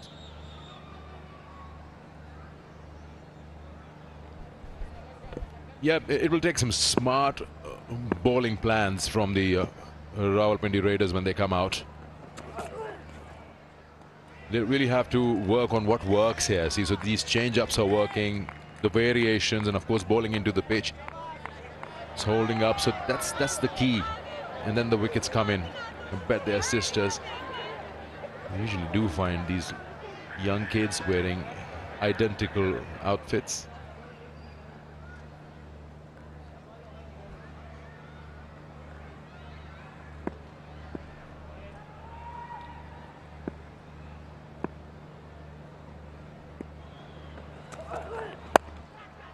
Is it that in the air? Another opportunity inside the circle, gone.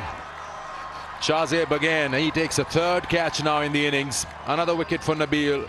And it's all over for the Raiders in the eliminator. Won the toss, decided to bat first and couldn't bat the 20 overs. They're bowled out for 121 with 3 balls available. It's a slow ball again, hard into the pitch. All he could do was get that ball into the air. Shahzeb this time a lot more sure under the ball. They enjoyed that, the final wicket. 4th catch in the innings for Shahzeb, and the last man to go is Ziaullah for 2. Rawalpindi's innings wrapped up at 121. Electing to bat first and haven't managed to bat the full 20 overs. And they'll be having just a brief discussion amongst themselves about how they're going to look to come out here and get these 122 runs that are needed. So it was just Habibullah who stood out, 65 and 51. Not much else to speak of, and that's why the total is only 121. Yeah, first it was Habibullah and Haroon who got a bit of a partnership of 32, and then Habibullah and Ishaq who got 28. Rest, you can see it right there. Most of them are in single digits.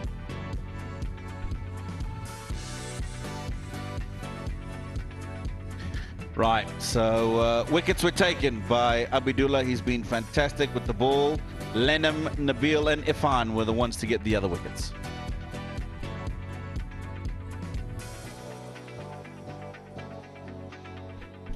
This is not the first time that the Raiders have struggled. They've done 116 before this, and now it's 122, the target for the Mardan Warriors. And they need it in 6.10 runs and over. The only way you can win this, Raiders, you can bowl them out. Okay, before we go on for a break, we got to head down. And Roha, as usual, will have someone with her. We'd love to hear from them. So let's go down and join Roha Nadeem. Well, I've got the Rawalpindi Raiders mentor with me, Colin Monroe. Let's speak to him about his experience so far. Colin, couldn't end up in the top 2, but you still must be very pleased with how the Raiders have played so far. Yeah, I think we've played really well. First things first, you've got to make the playoffs. We did that. Unfortunately, I think today we've probably left 30 runs out there. So, yeah, we're going to have to bowl really well. I was going to get to that. A playoff, a knockout game is a high-pressure match. What chat did you have with the boys before the match? To be honest, I just said go out there and express yourself and have some fun. This is the reason why we play games, and everyone's going to feel the pressure. Both teams, even when both teams came out, I just watched them walk out. They were really quiet before warm-ups. So I just, called them in and said, listen, boys, make sure we have fun like we do at trainings. Go out there, express yourself and enjoy the occasion, because that's why we play the game. And how do you like the talent at display in the PJL so far? Very good. I think I've been speaking to a lot of the players and even a lot of the coaching staff. It's a bit, really top heavy. The batters at the top are scoring all the runs. The middle order just needed be a little bit smarter, and then there's some big hitting at the end. So, yeah, the middle orders just need a little bit of work, a little bit of smartness, I think. It showed today. We got off to a really good start, and then through the middle, against some good quality spin, we faltered a bit there. So, yeah, we've done that. But again, yeah, there's some serious talent and some fast bowling on show as well. Well, a few runs short there. How are you planning to defend this total? Bowl dead straight. Stump to stump. Keep the stumps in play. Keep it simple. Like we've been talking about all tournament. You know, nice and straight. Make sure that they're going across the ball.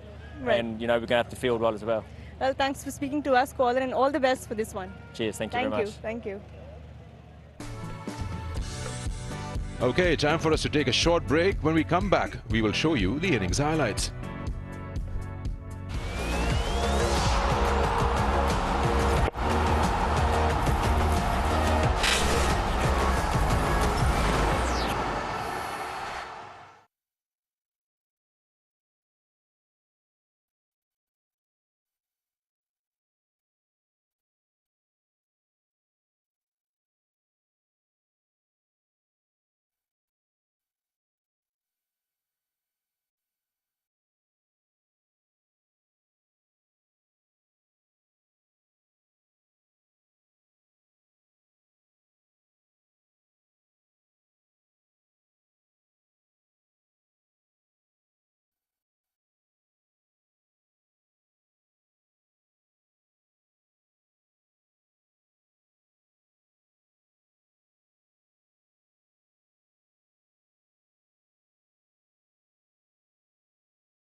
back to the Gaddafi Stadium, Lahore. It's the eliminator, and the Raiders have managed to put on 121 all out in 19.3 overs. Tino, let's have a look at their start and the highlights of the innings.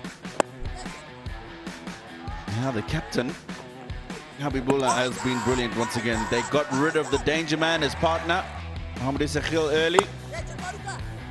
And that was something that was on the cards for them, I'm sure. The captain, Habibullah, made sure that he stayed out there for a lot longer, took advantage of the field restrictions, even though after the loss of his partner, the scoring rate slowed down a little bit. This was the second wicket to fall. Mughal found the only man on the leg side boundary. Yeah, the power play was then good for them. Habibullah was around, he scored a 50 and he was leading the way. But it's between over number 7 and 15 when the spinners came on. The Raiders managed 53 runs on the board and they lost 4 wickets in the process. This is the moment probably when the brakes were put on the Raiders innings. They were getting those odd boundaries going, but the wickets started falling then, and regularly. Yeah, that was the problem. The wickets started falling regularly. Every time it looked like there was a partnership that was being put together, something like this would happen. That was unfortunate. Just looking to dab it into the onside and get a single. He batted extremely well up until then. But after a few deliveries and a few dots and a bit of pressure applied, wickets falling. This was a run out. Lennon, who's been run out twice in a row, and this was a very good catch. Yeah, the keeper running backwards, taking responsibility, the best man to go after it with the gloves. And from here on, runs just dried out completely. Leg before, no movement whatsoever, just dead in front. The short ball started working, the variation slower one started working, and this was catch number 3 from Shahzeb, and the last one was no different. Once again, it was Shahzeb making it 4 catches in the innings, and they were all out for 121. Good work done by the bowling unit from the Warriors, led by their mentor on the screen, and the target clear to eliminate the Raiders. Mardan Warriors need to score 122 at the rate of 6.1. We'll come back after the break with the Raiders batting. Warriors batting.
Welcome back to the Gaddafi Stadium, where we have the Eliminator 1 halfway through. Mardan Warriors are certainly up top at the moment. They need 122 runs, and they need to go 6.1 runs per over. I think the Rawalpindi Raiders will be very disappointed that they didn't get more than that target of 122. Very disappointing as far as they're concerned. They were doing okay at one stage, and then they lost the last 6 wickets for 23 runs, which really put them on the back foot. And I think the only way that they can stay in this game, the Raiders, is if their quicks pick up both these guys.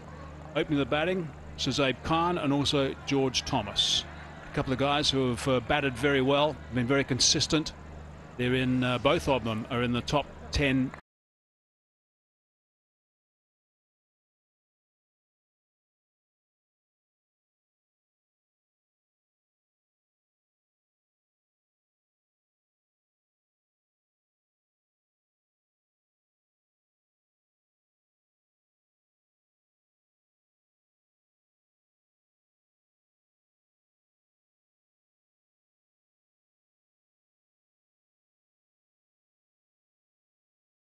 The same opposition, Mardan Warriors, they were able to chase the 131 in the 19th over.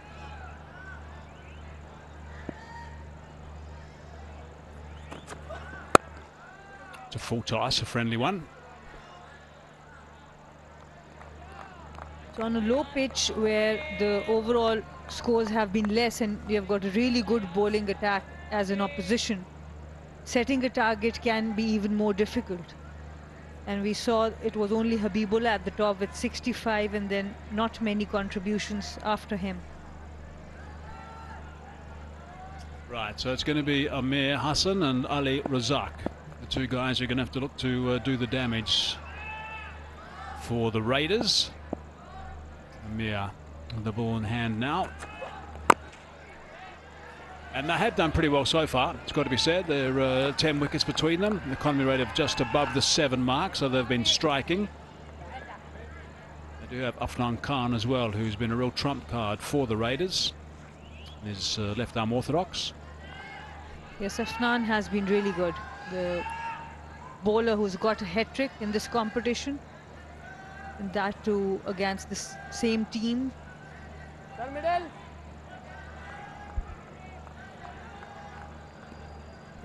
Sorry, against the Hunters. He got the hat-trick against the Hunters. The thing about Mardan Warriors at the top, they don't have to take too many risks. Going just a shade over the 6 mark, they can just settle in a bit. The track, I guess, hasn't come on as quite as much as some of the others. That's eased away for 1 only. And that's the risk you take when you want to set a target in T20, that if you get out early, then the sting of your new ball bowler can be managed by the opposition, because then they don't have to take them on. And this is the case here. They can take their own time, get the ball a bit old, and then attack.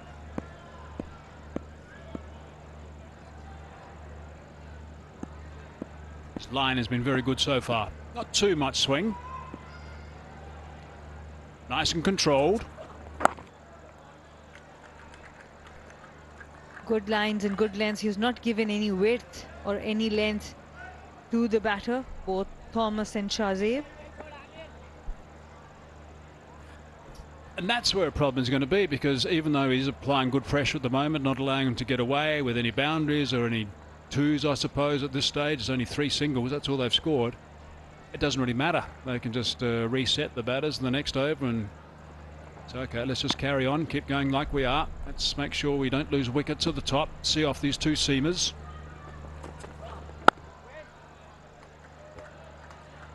Just like that.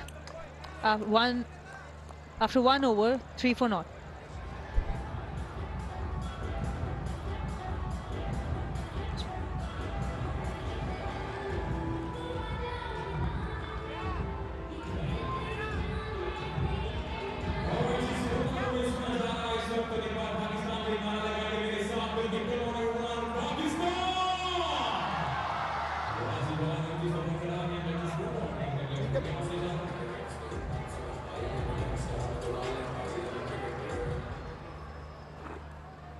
Shahid Afridi It's a lovely bit of artwork, actually, of Shahid Afridi. I presume that gentleman's the man that's responsible for it. It's very talented. Afridi saw it, and I think he's going to nab it, or perhaps sign it for him. Right, 1 over gone. Ali Raza, the other kingpin with the ball, into the attack. They've got a strike. And he's a striker, definitely. Ali Raza's role is to get wickets. He has been expensive sometimes. Oh, that's just out of the reach of the keeper. Got the dive in, thick enough edge, just went past that outstretched glove and has gone for 4. And so many times we have seen when there's not a slip. Excellent ball there. The keeper went a little later, but you needed one slip to get that catch in. Excellent first delivery. Yeah, good dive, good attempt by Charlie Teo, the keeper. That has been his role in the team. Just need wickets from him. He has been a little expensive in the tournament, but he's always looked to take wickets. That's why they've now posted a slip. Maybe a ball too late. Got to pick up wickets. Keeper Charlie Teo couldn't have done any more, I don't think. He's not an absolute out-and-out keeper.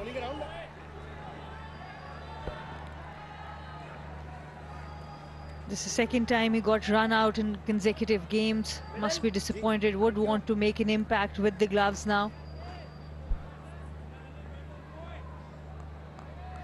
Thomas has quite calmly moved to 7. Just a couple of balls that Shazaev has faced at this stage. He's got off the mark.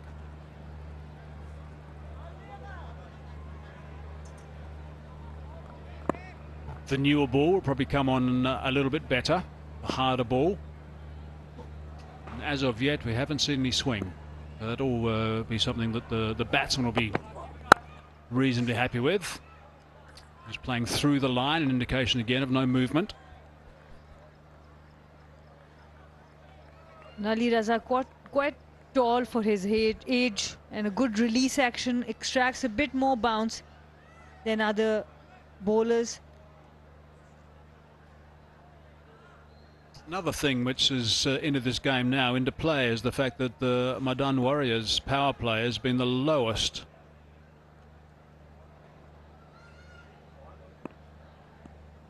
Not the lowest, right? 6.5 was all they've been going at. So that, again, is not going to worry him too much. They don't have to rush around and try and pick up boundaries and try and up the ante. But that is one thing that the Raiders can count on, bank on, get that required run rate to 8 maybe.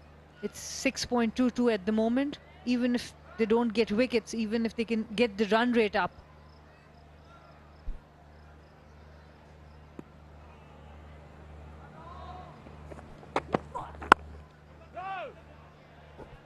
And if they do happen to pick up the 2 openers, and I'd said before, not just the one, it's got to be 2, then they're into that middle order, and they've had a real torrid time.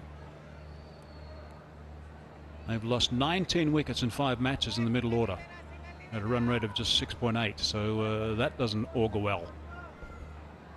Yes, and especially these low targets can be the difficult ones, because the openers are now playing a bit consciously, like they are not playing freely, not playing the strokes.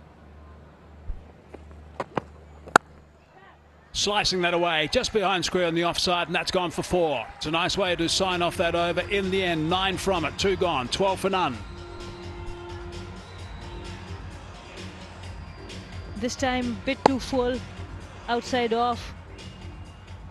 Good quick hands by the batter. Shahzaib Khan opening the face of the bat, finding the gap for 4 runs.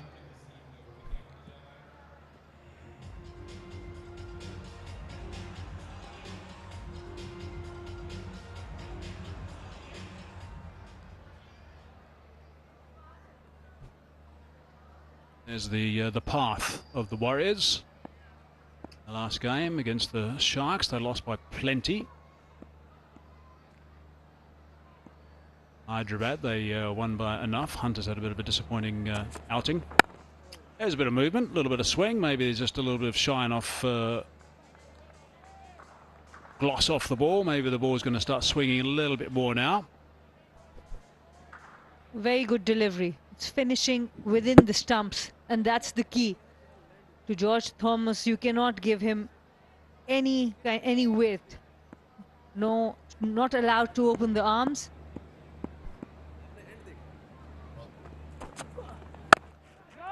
Change of pace. A little bit of variation. So they're going steady at the moment. Another solid performance so far from Amir's, not giving much away, and these guys are always solid. Sikh Motor Oil, unveil the reel, peel the label to win via a lucky draw every week. Prizes worth millions. And as you mentioned, the ball is swinging more, so an additional fielder on the leg side. Now 4 on the leg side. High on the bat, tried to pull up, might be a wicket. As a wicket, that's a big one. Thomas, that's the one they really wanted, I reckon. You can see the smiles from the skipper. Celebrations begin out there in the middle from the Raiders.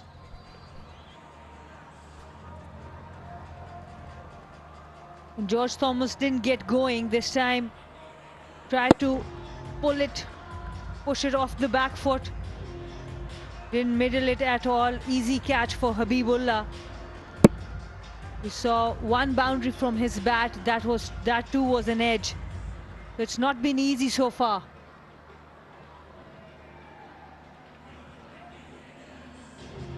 George Thomas has to walk back for 7. Mardan 12 for 1.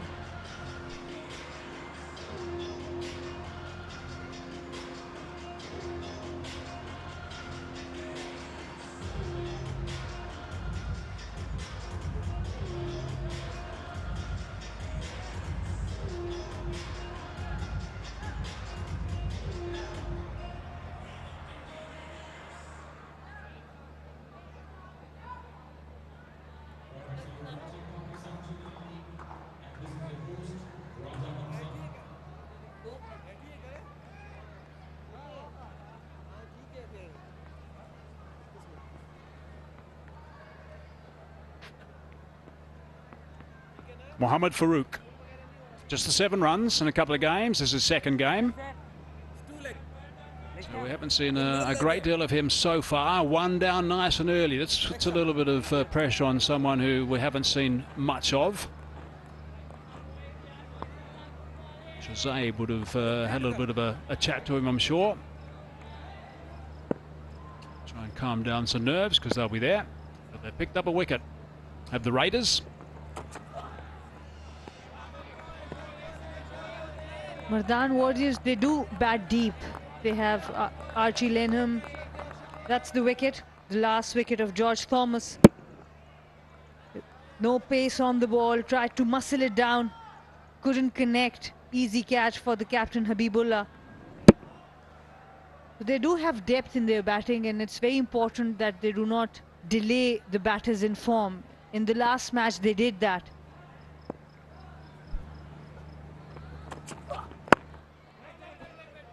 Quite a shuffle, quite a trigger movement, Farouk, but it's nice and early, so there's no drama about it. Thoroughly enjoying themselves, that's for sure. They're still in the school uniforms, college, school, whatever they are attending, quite happy. And there's a different kind of excitement when you are in your school uniform and not studying. Understood totally. Short ball, bit of aggression from Amir. And that's a great over. That's a wicket made an over. Brilliant stuff. 3 gone, 12 for 1.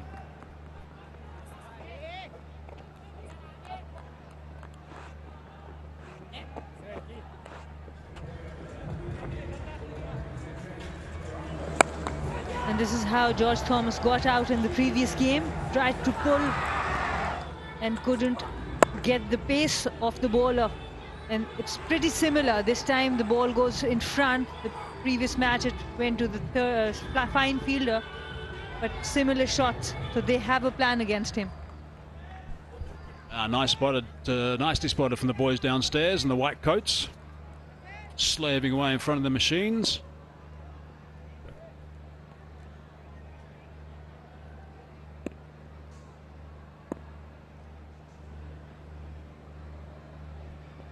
Amir again.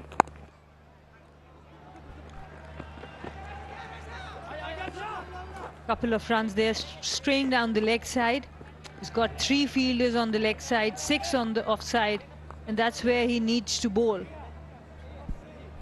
Correction, Raza, it is. His first one was on the expensive side, so he's got to make sure he gets things back on track for this over.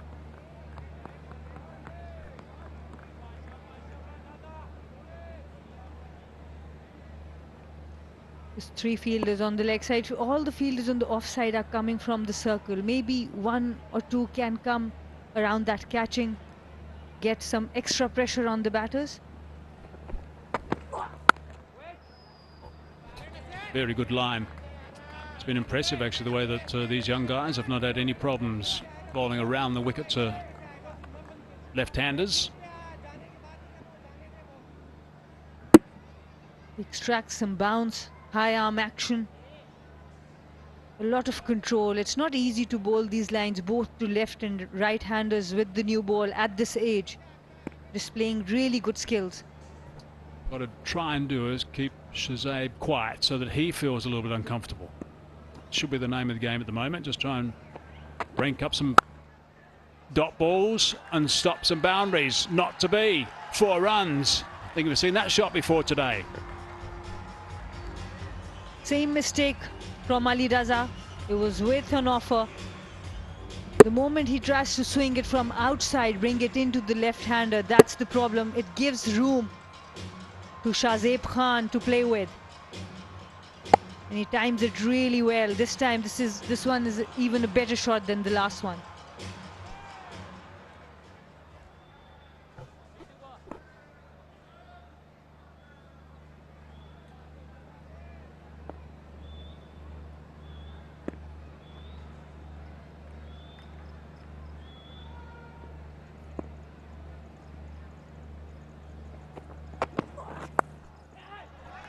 That's gone over the top, and that's one bounce, and that's screamed away for a boundary. Really good connection that time, so back-to-back boundaries is putting great pressure back on Raza.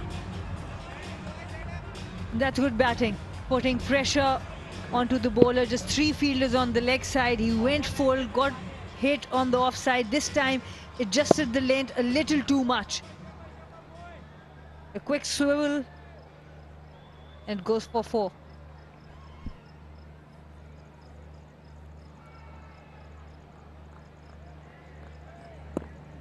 So 10 off his first over.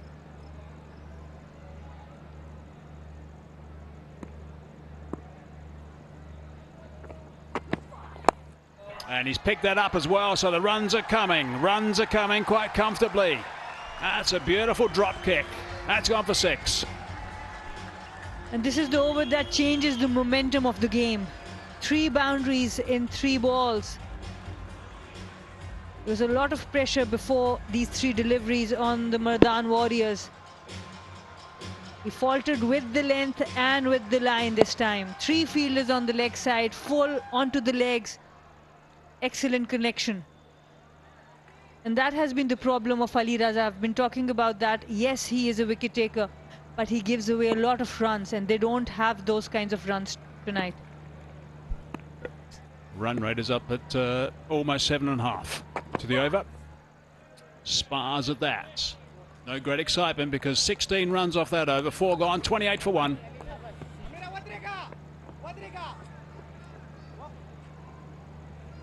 Three boundaries when the Warriors needed them the most. Offside and good pull shot, and this one's the best. Picked it up beautifully off the legs for maximum. So he'll be disappointed, Raza.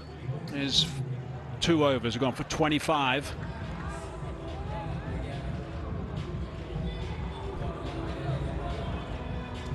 The key now is how do the Raiders come back.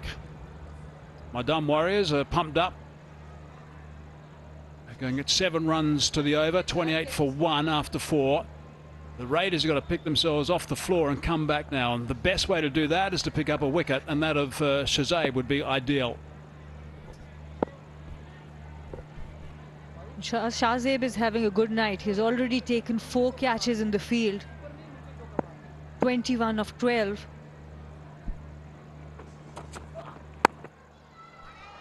That's over the top, and that's 4 more. Farouk this time has opened his account. Before this ball, you could see Shahzeb going and talking to the partner, and that's important. He's only playing his second match. Good, confident looking shot here. It was on the back foot. He exactly knew where the fielders were, up and over. Yeah, he's going to feed off Shazay off that last over too. That's a little benefit for the new man at the crease. Good solid shot. Straight away, the bowler's now got to make sure that he keeps things nice and tight for the rest of this over. Got to dry up the runs. Half volley, drilled, and drilled for 4. He changed the field, got another fielder on the offside for this ball, but to no effect. It was too full this time. Outside off, exquisite timing, good balance, good head position, everything classy about that shot. So now I think it's safe to say Farouk is away. A couple of boundaries does wonders to a batsman who's just arrived at the crease.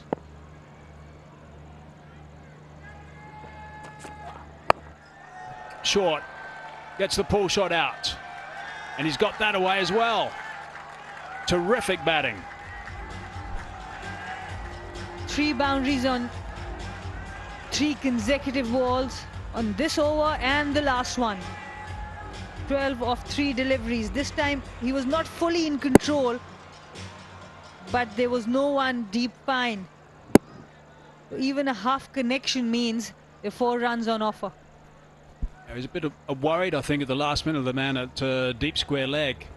He was shaping to play that shot, but got a little bit of a topper edge on it, and it went away safely. But now he's got boring. Now he wants Shahzeb to take charge. Kingdom Valley, why not? Go to the Kingdom Valley official Facebook page and get his chance to win exciting prizes, and you could be the next winner. Or maybe they can only hit 3 boundaries in a row. That's the plan.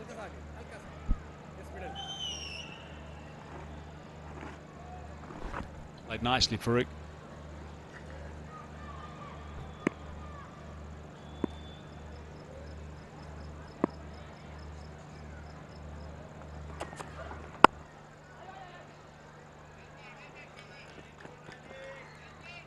And as you said, there's a trigger movement, but the timing of the trigger movement is really good.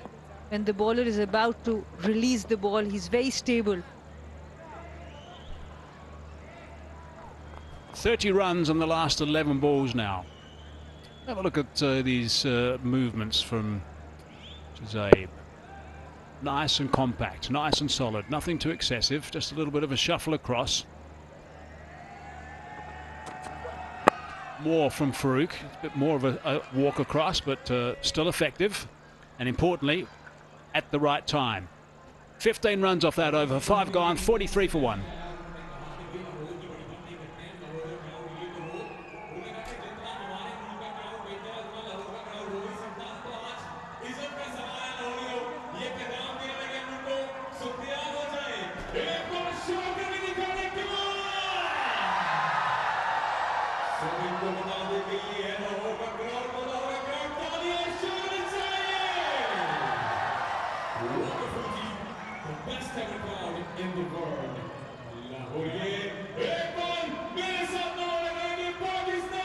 .43 for 1 then.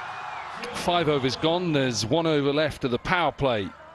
They need 79 from 90 deliveries, the Mardan Warriors, to get through this eliminator. And to get to that qualifier 2 and take on the Royals. Afnan Khan, 3 for 7 the best. And that is that hat-trick that he got. That rain-affected game.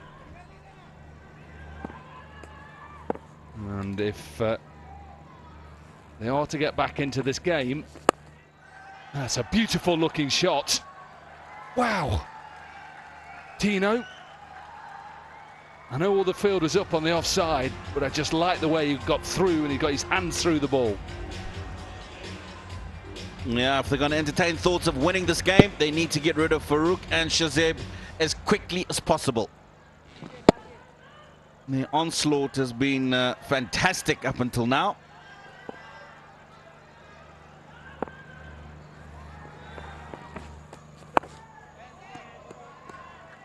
That's better. It's better because it's a little bit straighter. And he's got always field up in the circle on the offside. 2 fielders are out, are deep mid-wicket and deep long on. He's got to bowl a tight line. Doesn't get all of this. I think they'll only pick up 1 for this. It was a strange innings, wasn't it? From the Raiders when they literally Decode, the official smartphone partner for the PJL 2022. Visit Decode social media pages and get to win fabulous prizes. Yeah, I was just talking about that innings and the fact that it was a strange innings, wasn't it? They win the toss, and I just thought, just nothing to actually, the first power play, what was it, 48 for 2. I thought they'd have come out a bit harder. Well, you look at the opening partnership, those two have done the most damage for them early on, whether setting totals or chasing. And what happened is they lost Hassan Isakhel early, and I think that probably just ruffled them a little bit. Captain stayed on and carried on and then got half century later, but the start they were looking for wasn't there. Whether this comes off a pad, I have to wait and see, or whether it will be given wides. They'll run away and keep your eye on the umpire. What's he going to give? Wides. 4 wides. So 50 up for the Warriors. This at the moment is their highest power play in this competition. There's still 2 balls to go. He's just dragged this one down. It's probably because he's trying to bowl the ball as straight as possible, because on the offside there are no fielders on the boundary.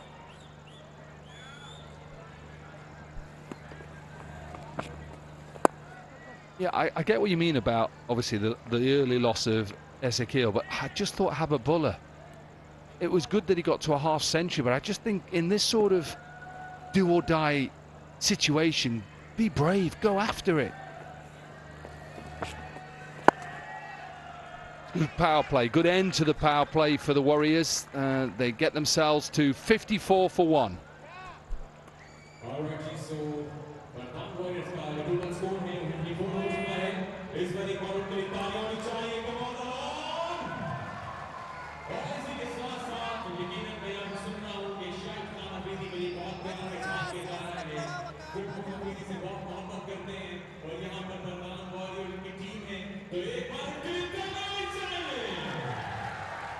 इसी के साथ साथ रावलपिंडी में से हमारी अपनी भी team है तो रावलपिंडी रेडर्स के लिए एक बार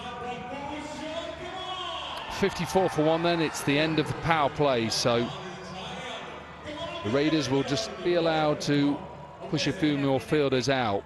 I think they've got to try and put the Warriors under a bit of pressure and leave a couple of fielders up and say to them, okay, 68 off 84 shouldn't be too difficult, so we have to take wickets. We saw the phase where the Raiders struggled in that middle period between the 7th and the 15th. Just 53 runs for 4 wickets. That was the problem. And I just thought if they could just even gamble. If they're 120 all out, they're 120 all out. Get yourself to 150. Give yourself an opportunity to get there. Zayatullah then into the attack.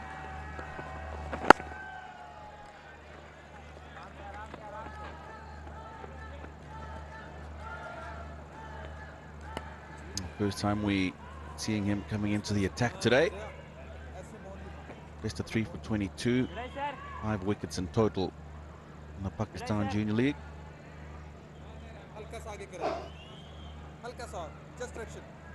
Be operating from the pavilion. And just following on to the conversation, Corky.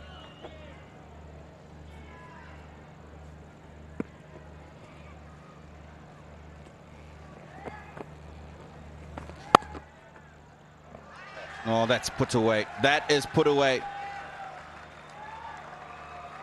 A lazy elegance about that shot. Yeah, look at the partnership as well, 47 from 24.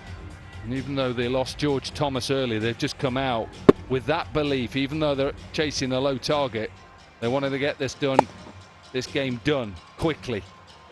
Not allow the Raiders to put them under pressure and stop them scoring. Just be positive.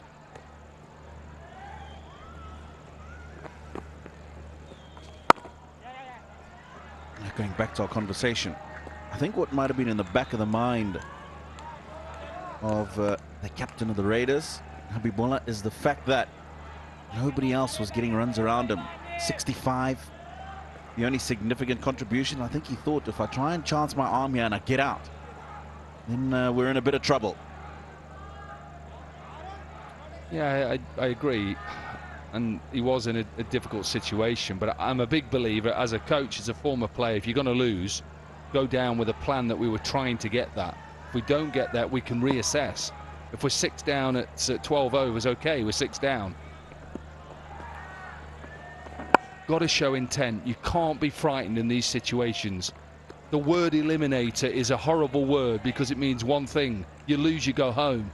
But you can't worry about that. What you've got to think is, we are getting through to qualifier 2, and I'm going to be the person to lead it.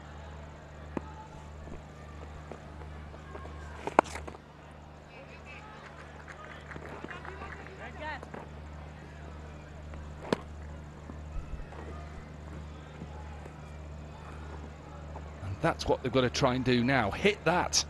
Osaka Batu will give a reward of rupees 10,000 for every shot that hits the Osaka Power Tonic. That's what they should have done in that first innings, that intent to just go down and hit it out the park. Easy for me to say it. They're young players learning the game. I understand that, but I'm treating them like this is a proper international game. 7 overs gone, 61 for 1.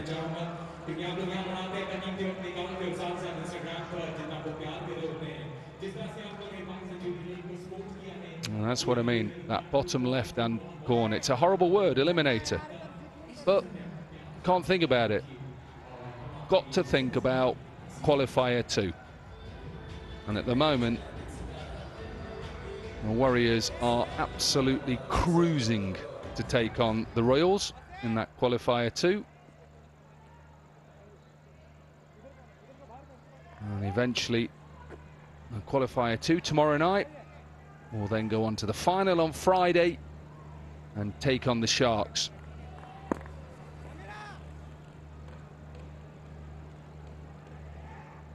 Afnan Khan then with his second over. Oh, big spin. Big spin. And that's what you want to try and create. Bit of doubt. Yeah, we haven't seen this, and Shahib pleasantly surprised.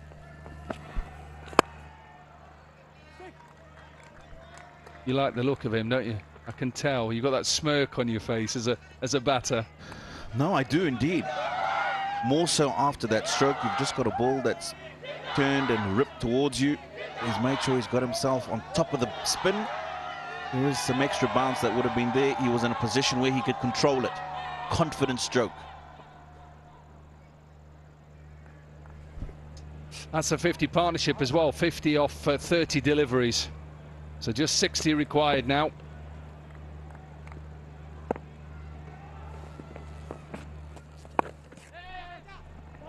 Quick single, but direct hit could be out.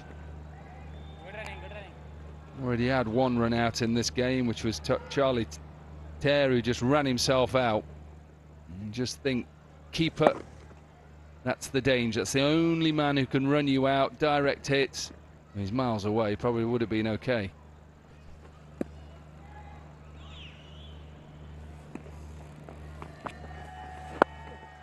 Why do you like this guy? What is it about his technique? Now he looks organized. He knows the areas where he scores well. He's sensible. 26 and 22, but he's taken control of the run chase at the moment. With Farouk, his movements are decisive, whether he's going right back or right forward. Crucial fundamentals of batting.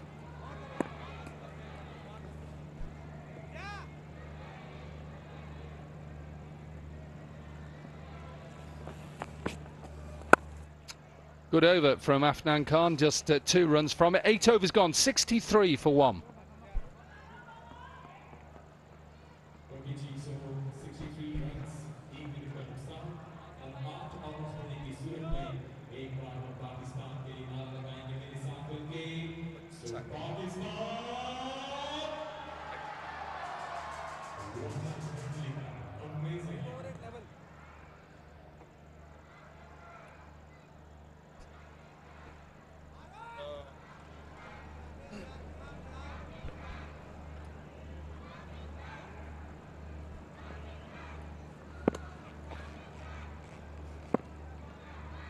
Zayola. Down the wicket from Shahzaib, and he gets enough of it. Farouk. Shahzaib was watching from the other end and appreciating the fact that he's just under 200 strike rate at the moment. Such a good shot. He's waited until the ball's out the bowler's hand so he can't see that he's advancing down the wicket to him. And once you've done that, you've eliminated the ability of the bowler to bowl a different ball. So it's up to you really what you want to do.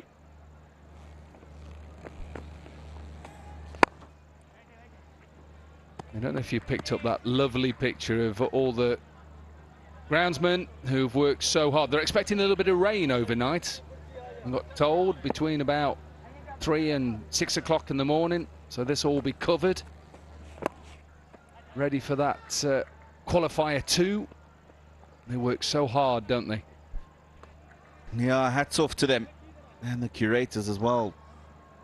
We've had 1 day off and a good 12 days of cricket. Had double headers, 4 of them. And prior to that, there were 3 ODIs, 3 T20s, I beg your pardon, against England within a week. So they have done a sterling job.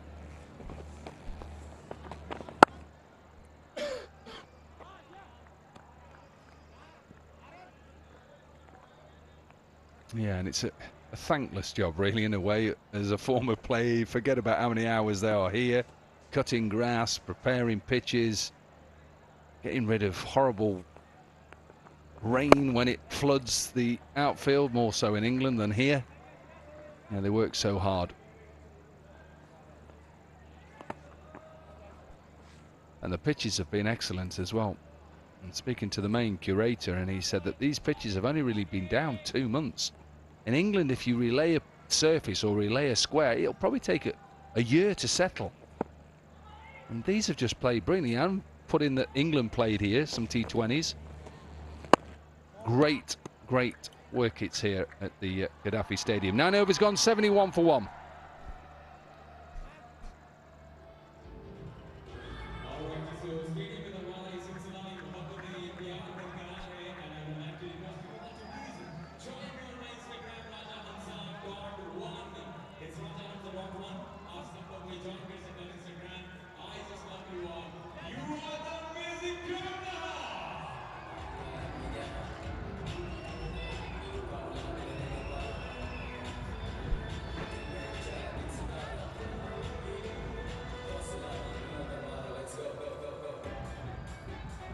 Warriors are in complete control of this eliminator. 71 for 1, 9 overs gone. They need another 51 from 66. Abdullah with 3 for 17 was the pick of the bowlers.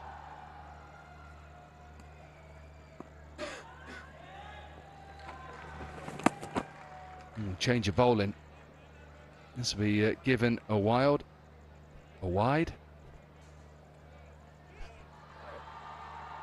Isakale, no runs today, having a bowl. I think they've got to try everything now. This will run away for a boundary. Pace on it, a little bit of an inside edge. He's bowling very quickly. And that's why once it was deflected down the leg side and got past the man at 45, made its way very quickly down to that fine leg boundary. He's going to be bowling that quickly. He's got to try and get the line right. Outside the off stump. Like that shot. Do like that shot.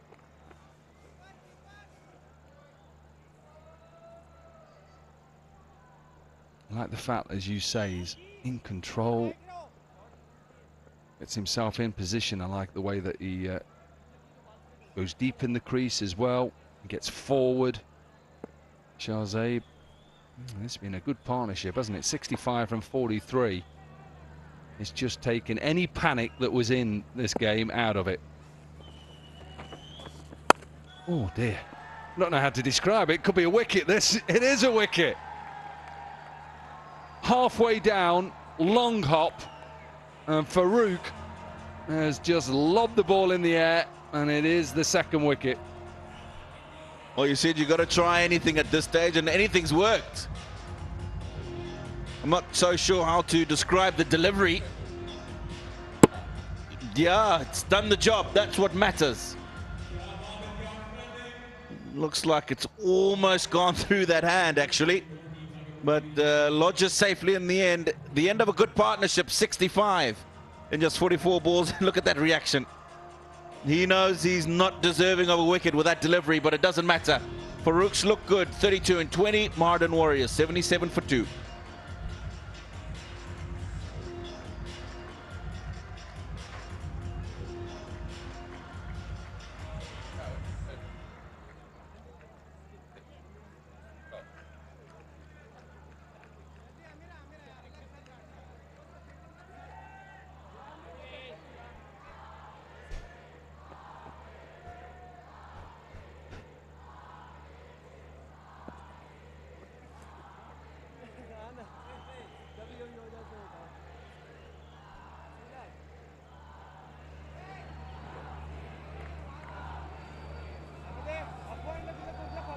Ollie Cox then, 5 matches so far. This is his 5th, 42 runs, best of 19. Now they only need 45 from 63.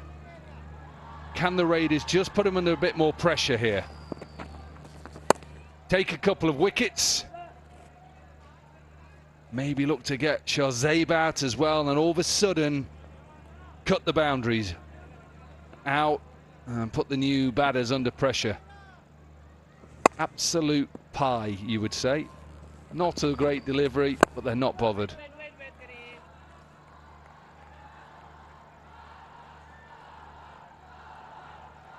Yeah, it's that short because he's trying to bowl quickly, getting through the action too quickly. That's why he's dragged it down. Yeah, that's all right. Dot ball to finish, a wicket in the over as well. We're halfway, 10 overs gone, 77 for 2.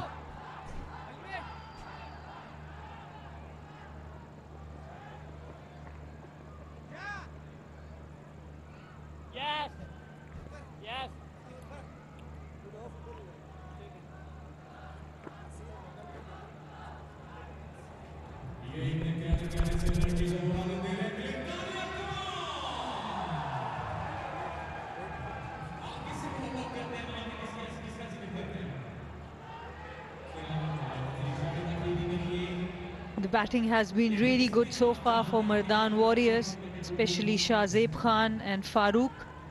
He has recently been dismissed in the last over, but he has done the damage.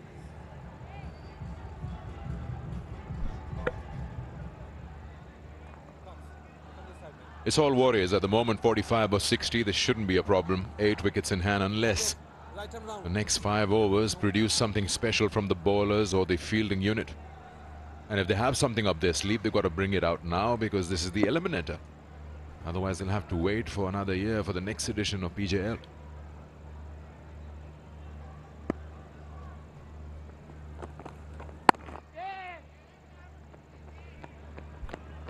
And some of them might not be able to play in the under-19 Pakistan Junior League next year. Asir Mughal, he was promoted up the batting order today.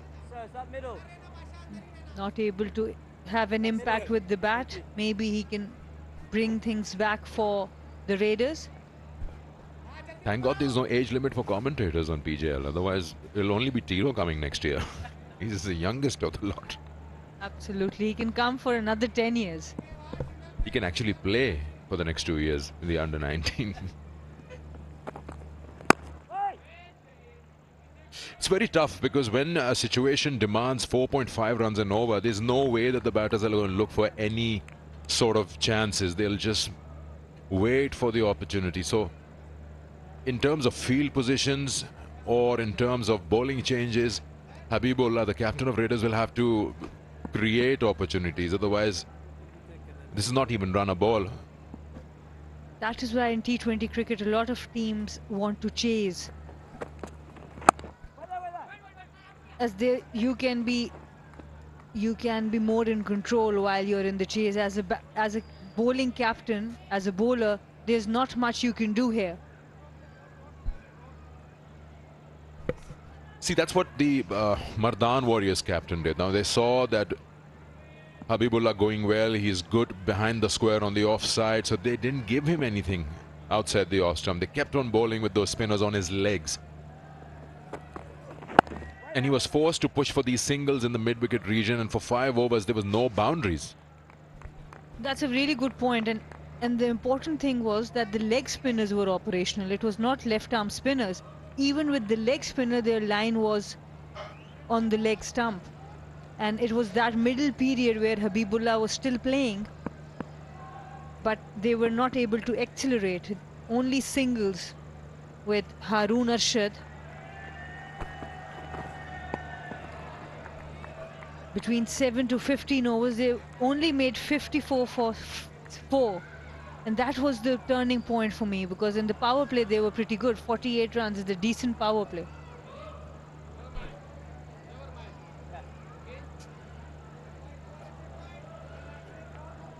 And it's not the first time. This happened earlier in the tournament in the round games that they were 100 for 2 in 15 overs and they couldn't just accelerate with 8 wickets in hand.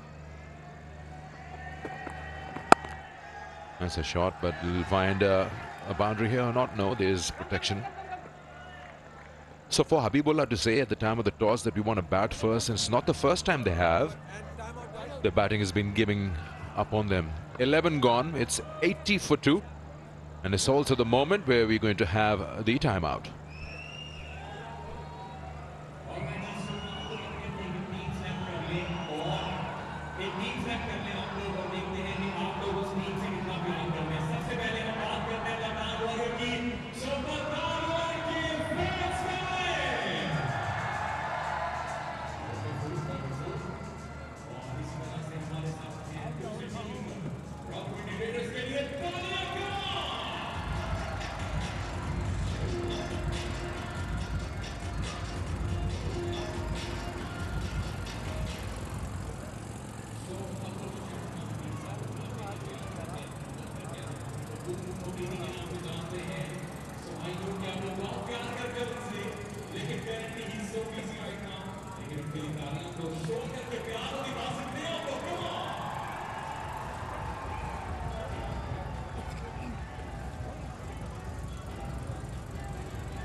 $80 for 2 after 11. And let's have a look at the fun and learning activity during the innings break.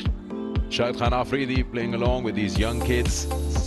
It's one of the best moments of the day. Every game during the inning, Sana has been part of it.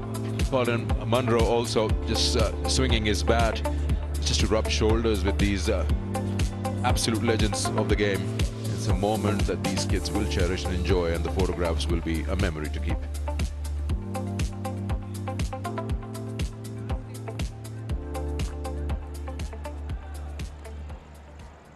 .44 required of 54 deliveries, 8 wickets in hand. Challenge for the Raiders to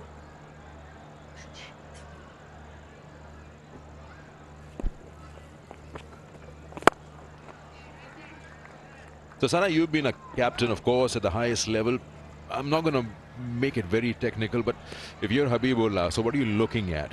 You're talking about 41 or 53, you know you got to ball them out. So first you need to squeeze those singles off completely. The field positions have to be a little different. Yeah, it's difficult because you don't have runs on the board. The decision to bat first backfired. At this point, all you can do is bring your best bowlers and get an opportunity to create a wicket. There have not been a lot of dot deliveries, and that has been the case for the Mardan Warriors.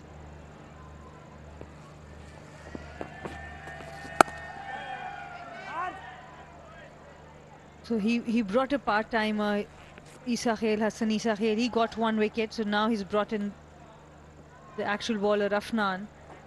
They need to keep Cox on strike more, the new batter. Takes strike away from Shahzeb, who's the set batter.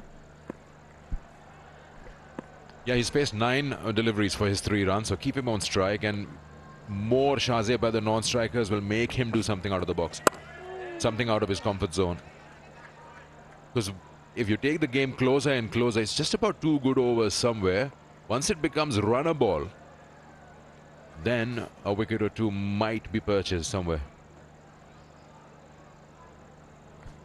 And maybe if you're brave enough, captain, you get another fielder in and try to squeeze those singles, easy strike rotation. Because there's no way you can contain them. And if you lose today, you are out of the tournament, so you might have to take risks.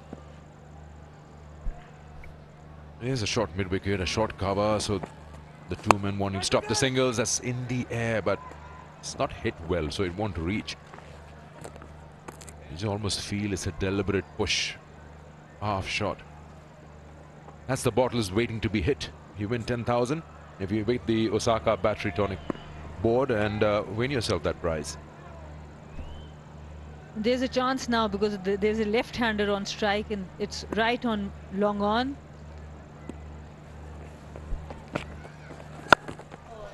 That's a big shot because the half-tracker chances here. Catch it, yes.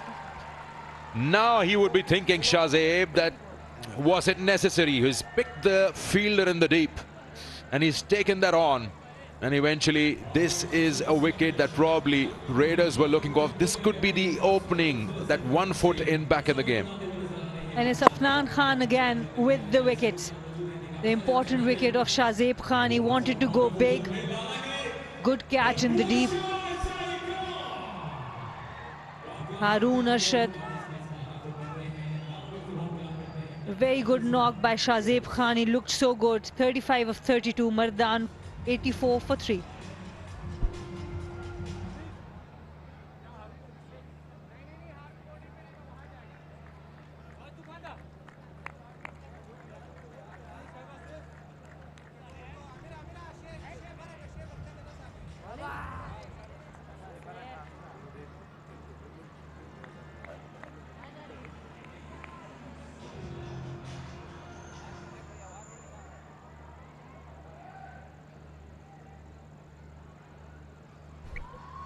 Hasib Khan, the new batter in. He's played a good knock for the Warriors in one of the round games, won himself the award.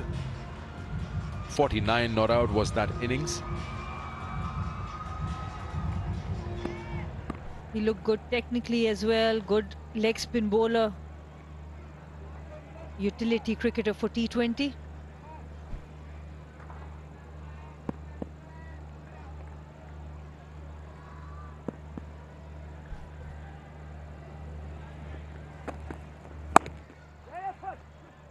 Single there, just off the back foot, punching it hard into the ground. So this could be the moment, the turning moment of the game. This can be, because it was there to be hit, but there was good catching, not enough legs on the ball, and the set batter goes, and that's the point. That's where you can creep in as an opposition. Few dot balls here, get the required run rate up.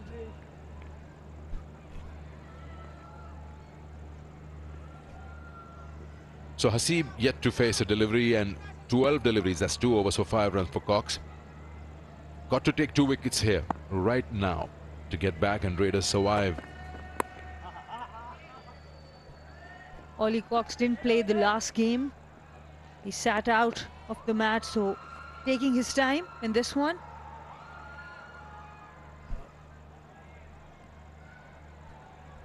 Just not sure about Mughal's length. He's just made it very easy. Gentle nudge down to third man. Before that, off the back foot, just punching it into covers. Needs to just pitch it up a little more, maybe. That's what we've seen, but just getting that good length into the pitch. Exactly what the Warriors bowlers were doing.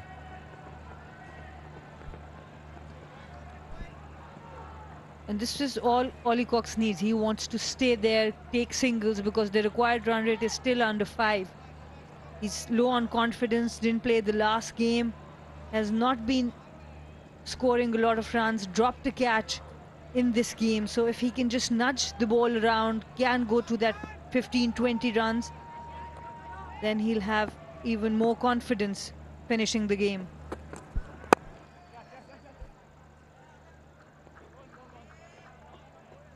Yeah, at the moment what's happening is that the singles are coming in very easily. 4 singles of 4 deliveries. And that ball that got the wicket was also almost a half tracker. It just chose the longest part of the boundary. That's Ollie Cox's innings in the PJL. Started well, 19 not out of 16, and then a lean patch. Did not play the last game. So it will take some time for him to settle in.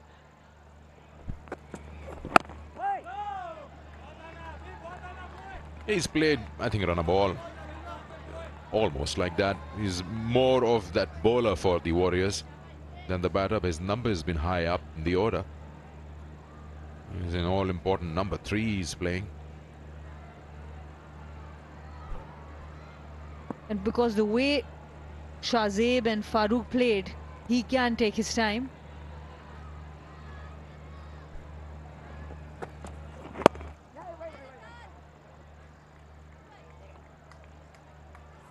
$13 gone, it's 88 for 3.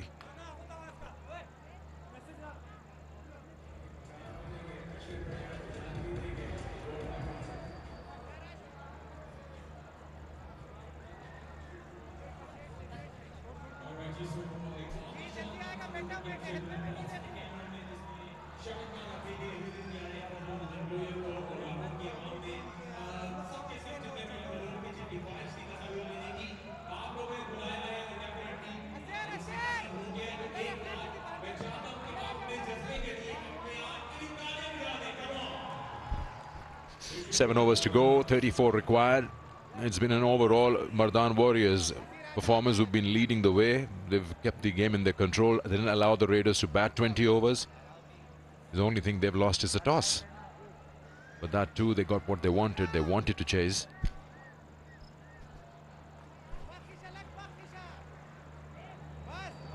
Ziaullah has been brought in the attack again. And what Ollie Cox has to be careful, he don't take a lot of balls. Yes, he's settling back in, but you really don't want to take the required run rate up to 6 or 8 at this point when you have batters like the captain is still coming. He's also had a lean patch.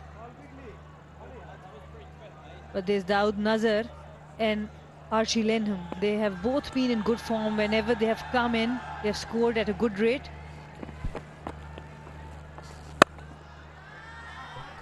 Runs here. At least two if they can. No, was done well by the boundary rider. Attack.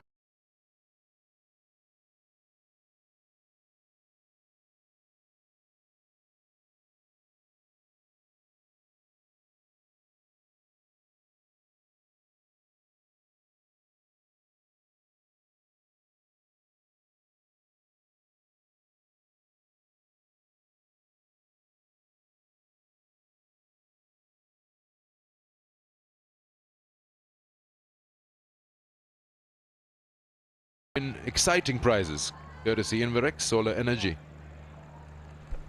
This pitch has been a bit on the lower side as compared to the other pitches. We have hardly seen a sweep shot by any of the batters. They are trying to play as straight as possible, and that's why the spinners have had more say tonight.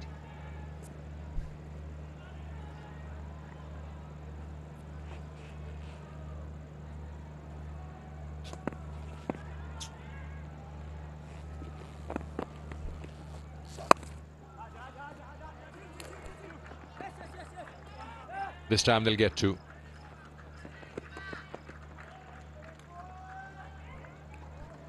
Good running there.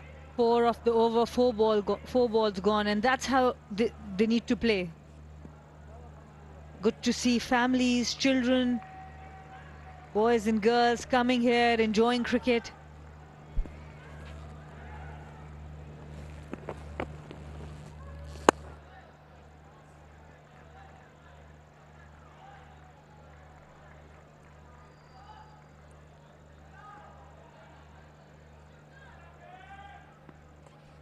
I wonder what Shahid Afridi would be thinking.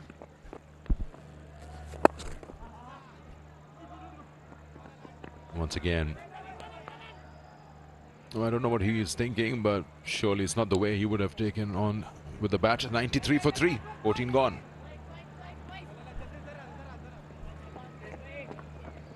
I was just talking to Tino a while ago when we were on commentary, and how if there was an exhibition game and the mentors play. So one side Shahid Afridi opens with George Thomas, the other side Habibullah opens with Colin Munro. And that's also, you know, an experience. So Vivian, we get to see him again.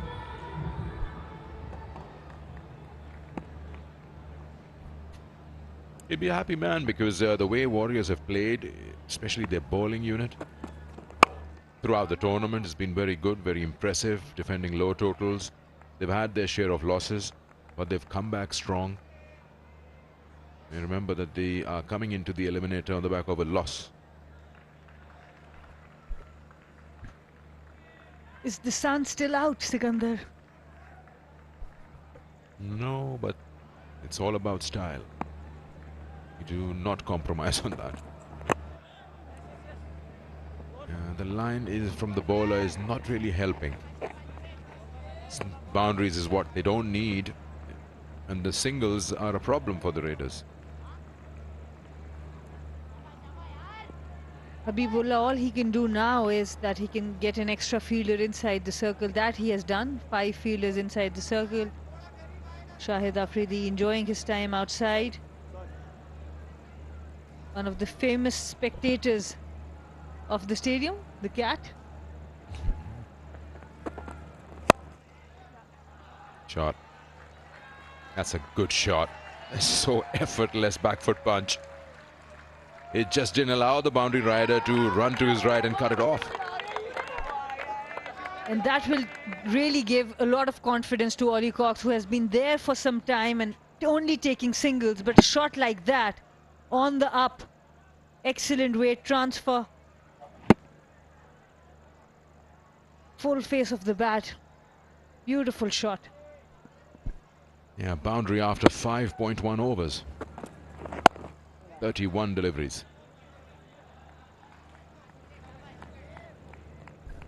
Five of the first 4 deliveries. This partnership now 14 of 16.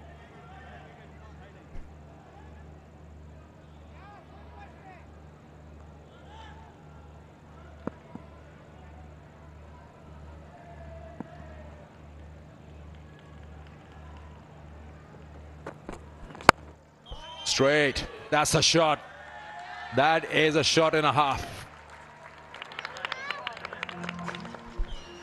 A beautiful shot. Maybe shot of the night. Just look at that. Right from the middle of the bat, straight down the ground. Now he's finding his groove. Ollie Cox, all he needed was to spend some time on the pitch. He did not play the last game. In the field, his confidence was down, but this shot, this will give him a lot of confidence.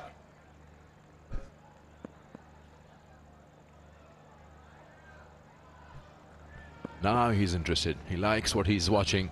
2 boundaries in the over from Ollie Cox. Last ball. 15 gone. It's 102 for 3.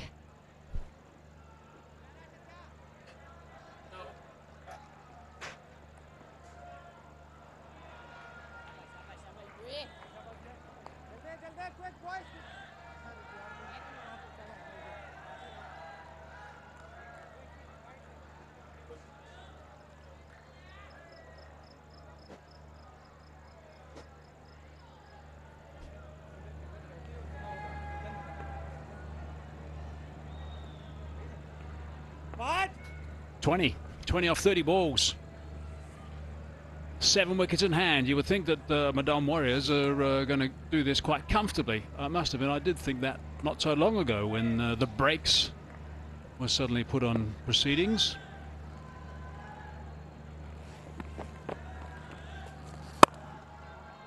It looks like Cox might have just opened up a fraction. Oh, there's a slight little misfill. There's an unforced error, and Nobles going to come back for 2.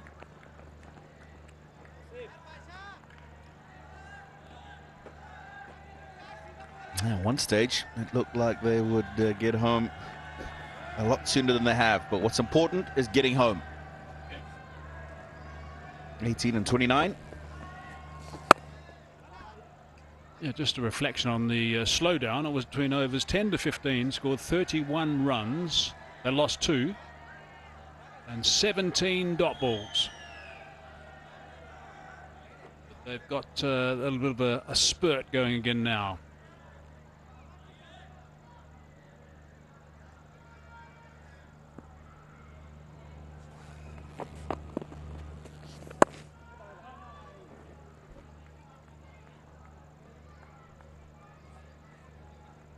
So this is all about going through to the next game, and it's all about one side packing up and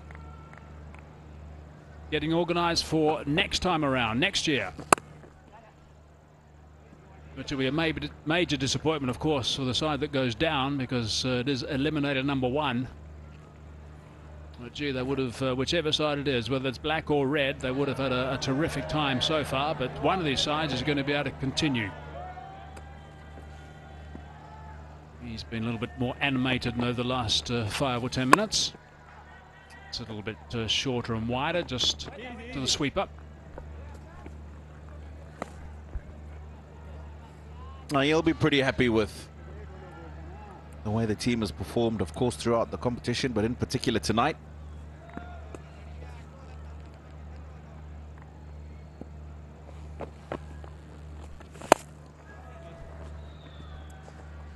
Particularly the way that Abidullah bowled as well with his 3 for 17, which started things. 6 off that, 16 gone, 108 for 3.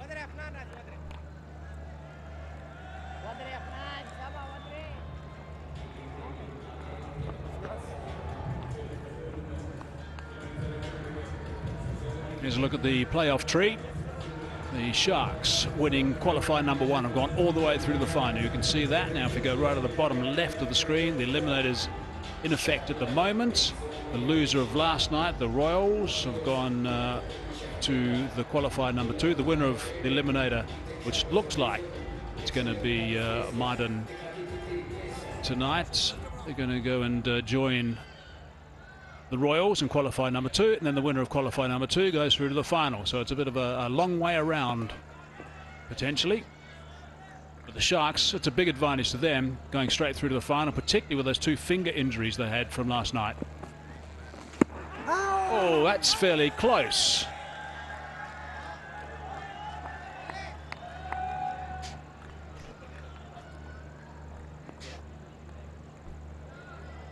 Right, this looked pretty good from up here. And that's exactly why they've gone upstairs to take a closer look.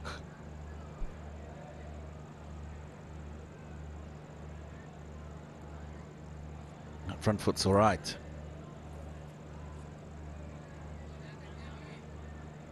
Have a closer look at it from the front on options. Now, it's definitely straightened a little bit after pitching. And I think that's a pretty good shout, Hazy. I think it's crashing into the leg stump. So give us the nice angle. How much does it straighten? Is it going to go on and hit that leg stump? This will be an interesting one for the television umpire to have a good look at. Ashit Riaz is the television umpire. He agrees the man in the middle.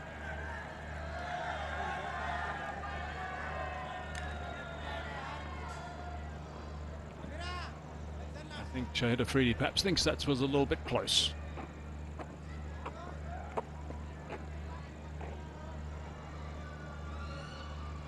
And also maybe Munro, Colin Munro thinking the same. Right, one ball into over number 17.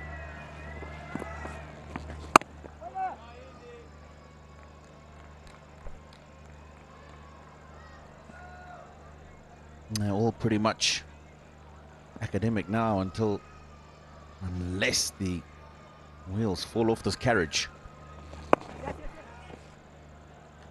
Let's change of pace through the air. From off none. Got to pick up wickets, simple as that. That's what they've got to do. Try and put these batsmen on the back foot as best they possibly can. Mardan Warriors, they're doing it quite comfortably at this stage. 13 required off 21.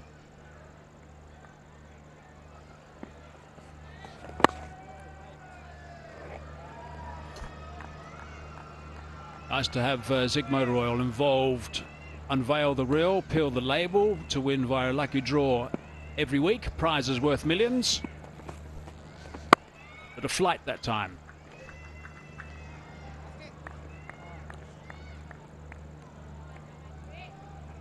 And they're doing it at a canter now. Cox and Hasib, no real rush to get these remaining 12 runs. Still 19 balls available to them to do so. Oh, he just bunted that back almost to the bowler. Almost a little scoop for a gift. Just over the top. 17 gone, 1-1-1 through 3.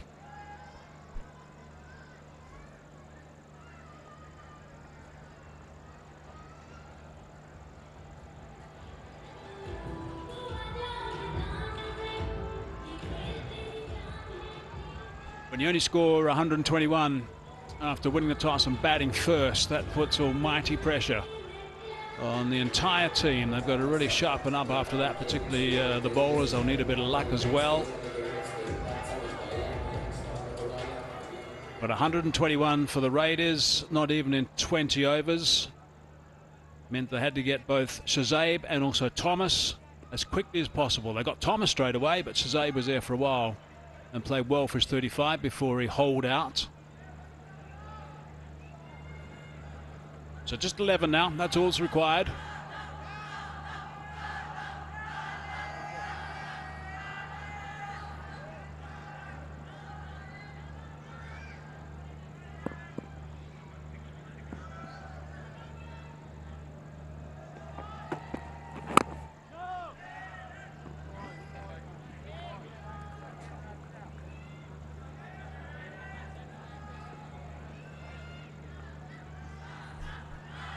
Of course, the team playing today will play again tomorrow against the Royals.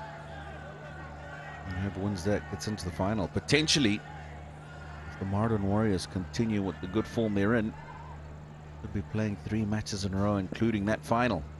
But they'll have some thinking to do about today, I think. The way they were doing it reasonably comfortably, and then suddenly lost a couple of wickets or in a bit of a spot.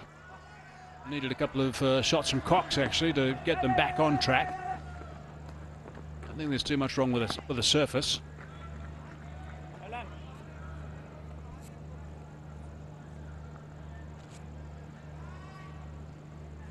just want to say a big well done to the ground staff as well. I know that they have been working very, very hard throughout this entire tournament, and I know that Dominic Cork was chatting to them a little bit, or chatting about them a little bit earlier, but they work until 1 o'clock every night, making sure the facilities are organised, and then they're up every morning. They sleep, most of them sleep on the ground, up every morning at 8 o'clock, if not before. If there's rain, they're up earlier, but they've done an outstanding job, these guys. Well done. Hesitation.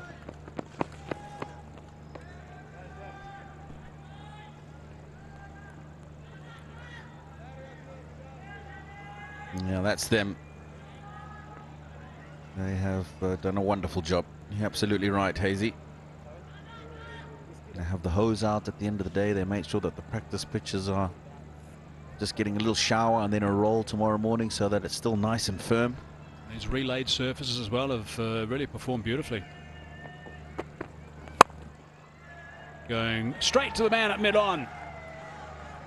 The captain rather, takes the catch.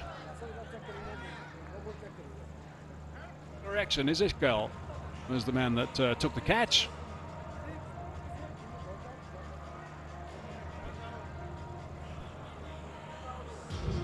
Just having a quick look, I think, at the front foot to make sure he has got something behind upon it touching.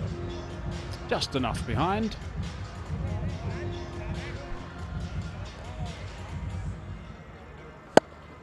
Oh, he's looked to go over the bowler's head. More precisely mid-on. He's closed the face on the ball. That's why he hasn't managed to get the elevation and the right contact that he was looking for. Nisachel takes the catch. Mardan Warriors unnecessarily lose another. It's gone for 12. Hasib Khan, Mardan 114 for 4.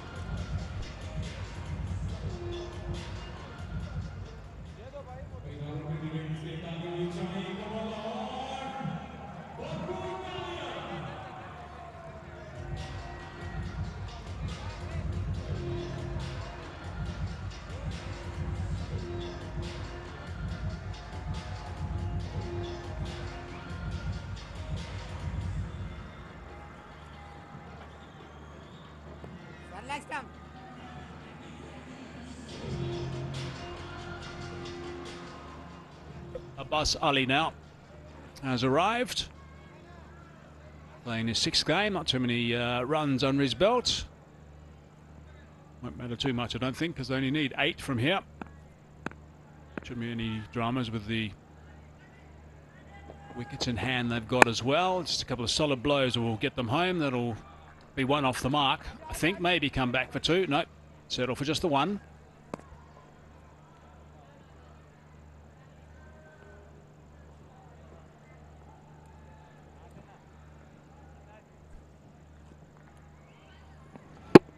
This is the end of Khan.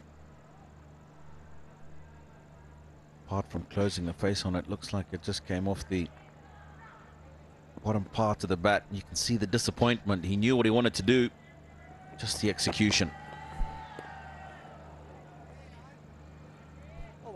And a dot ball to finish. 18 gone, 115 for 4.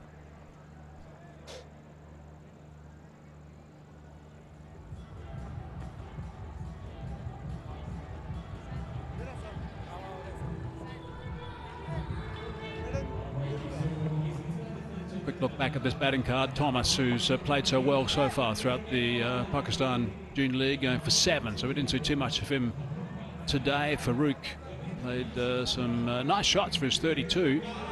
Jazaib went for 35. Cox is still there at the moment. Seeb's the last to go for a dozen, but Cox 22 off 31, and Abbas has just arrived with some batting to come. There's just a little bit in the middle there. So 7 runs required now.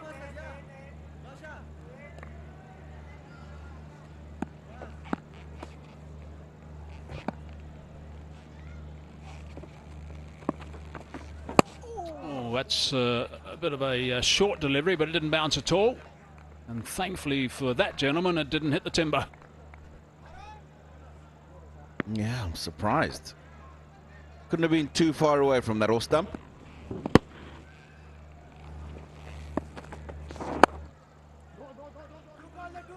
wanting to. Calls of go, go, go. Come back for the second. That's well run and well played. It's gone right back into the crease. So he can just punch it in front of square. Where the gap was. No mid-wicket in place. And that's why there was an opportunity to come back for two.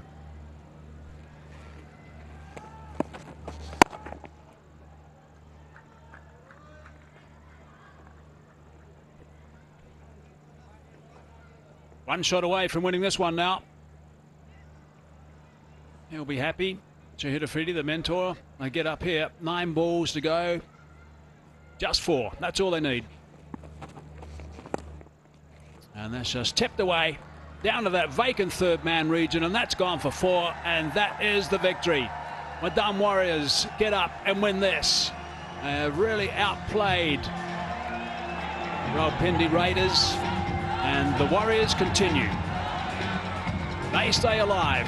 They're going to have a tough game coming up soon in the next round as well, but these guys, the Raiders, are going to be very disappointed, I'm sure. Just not enough runs. Winning the toss, batting first, not enough runs. Doesn't get you very far. And it was trouble for them from the beginning. Lost Hassan Isakhel early. All in all, they did well for themselves throughout the competition, gave a good account of their team. And it is congratulations to them for going this far in the competition. Of course, it was the Rawalpindi Giants and the Hyderabad Hunters who didn't manage to make it as far as the qualifiers. But this eliminator goes to the Mardan Warriors by 6 wickets. Yep, with a bit of a hiccup as well. So they're going to have to just regroup and just work through a couple of things, and maybe just file a few into the waste paper basket and then move on. Think about all the positives going forward. The Raiders, of course, are going to get to that change room. They'll be very disappointed, but I'm sure they'll have thoroughly enjoyed their outing in the Pakistan Junior League. And we'll know that it's all about coming back next year and continuing. It's always nice to see the camaraderie between these teams. Shahid Afridi leading the way there. Thanking the players and also the umpires. Really good work from Mardan. Congratulations to them. They keep going.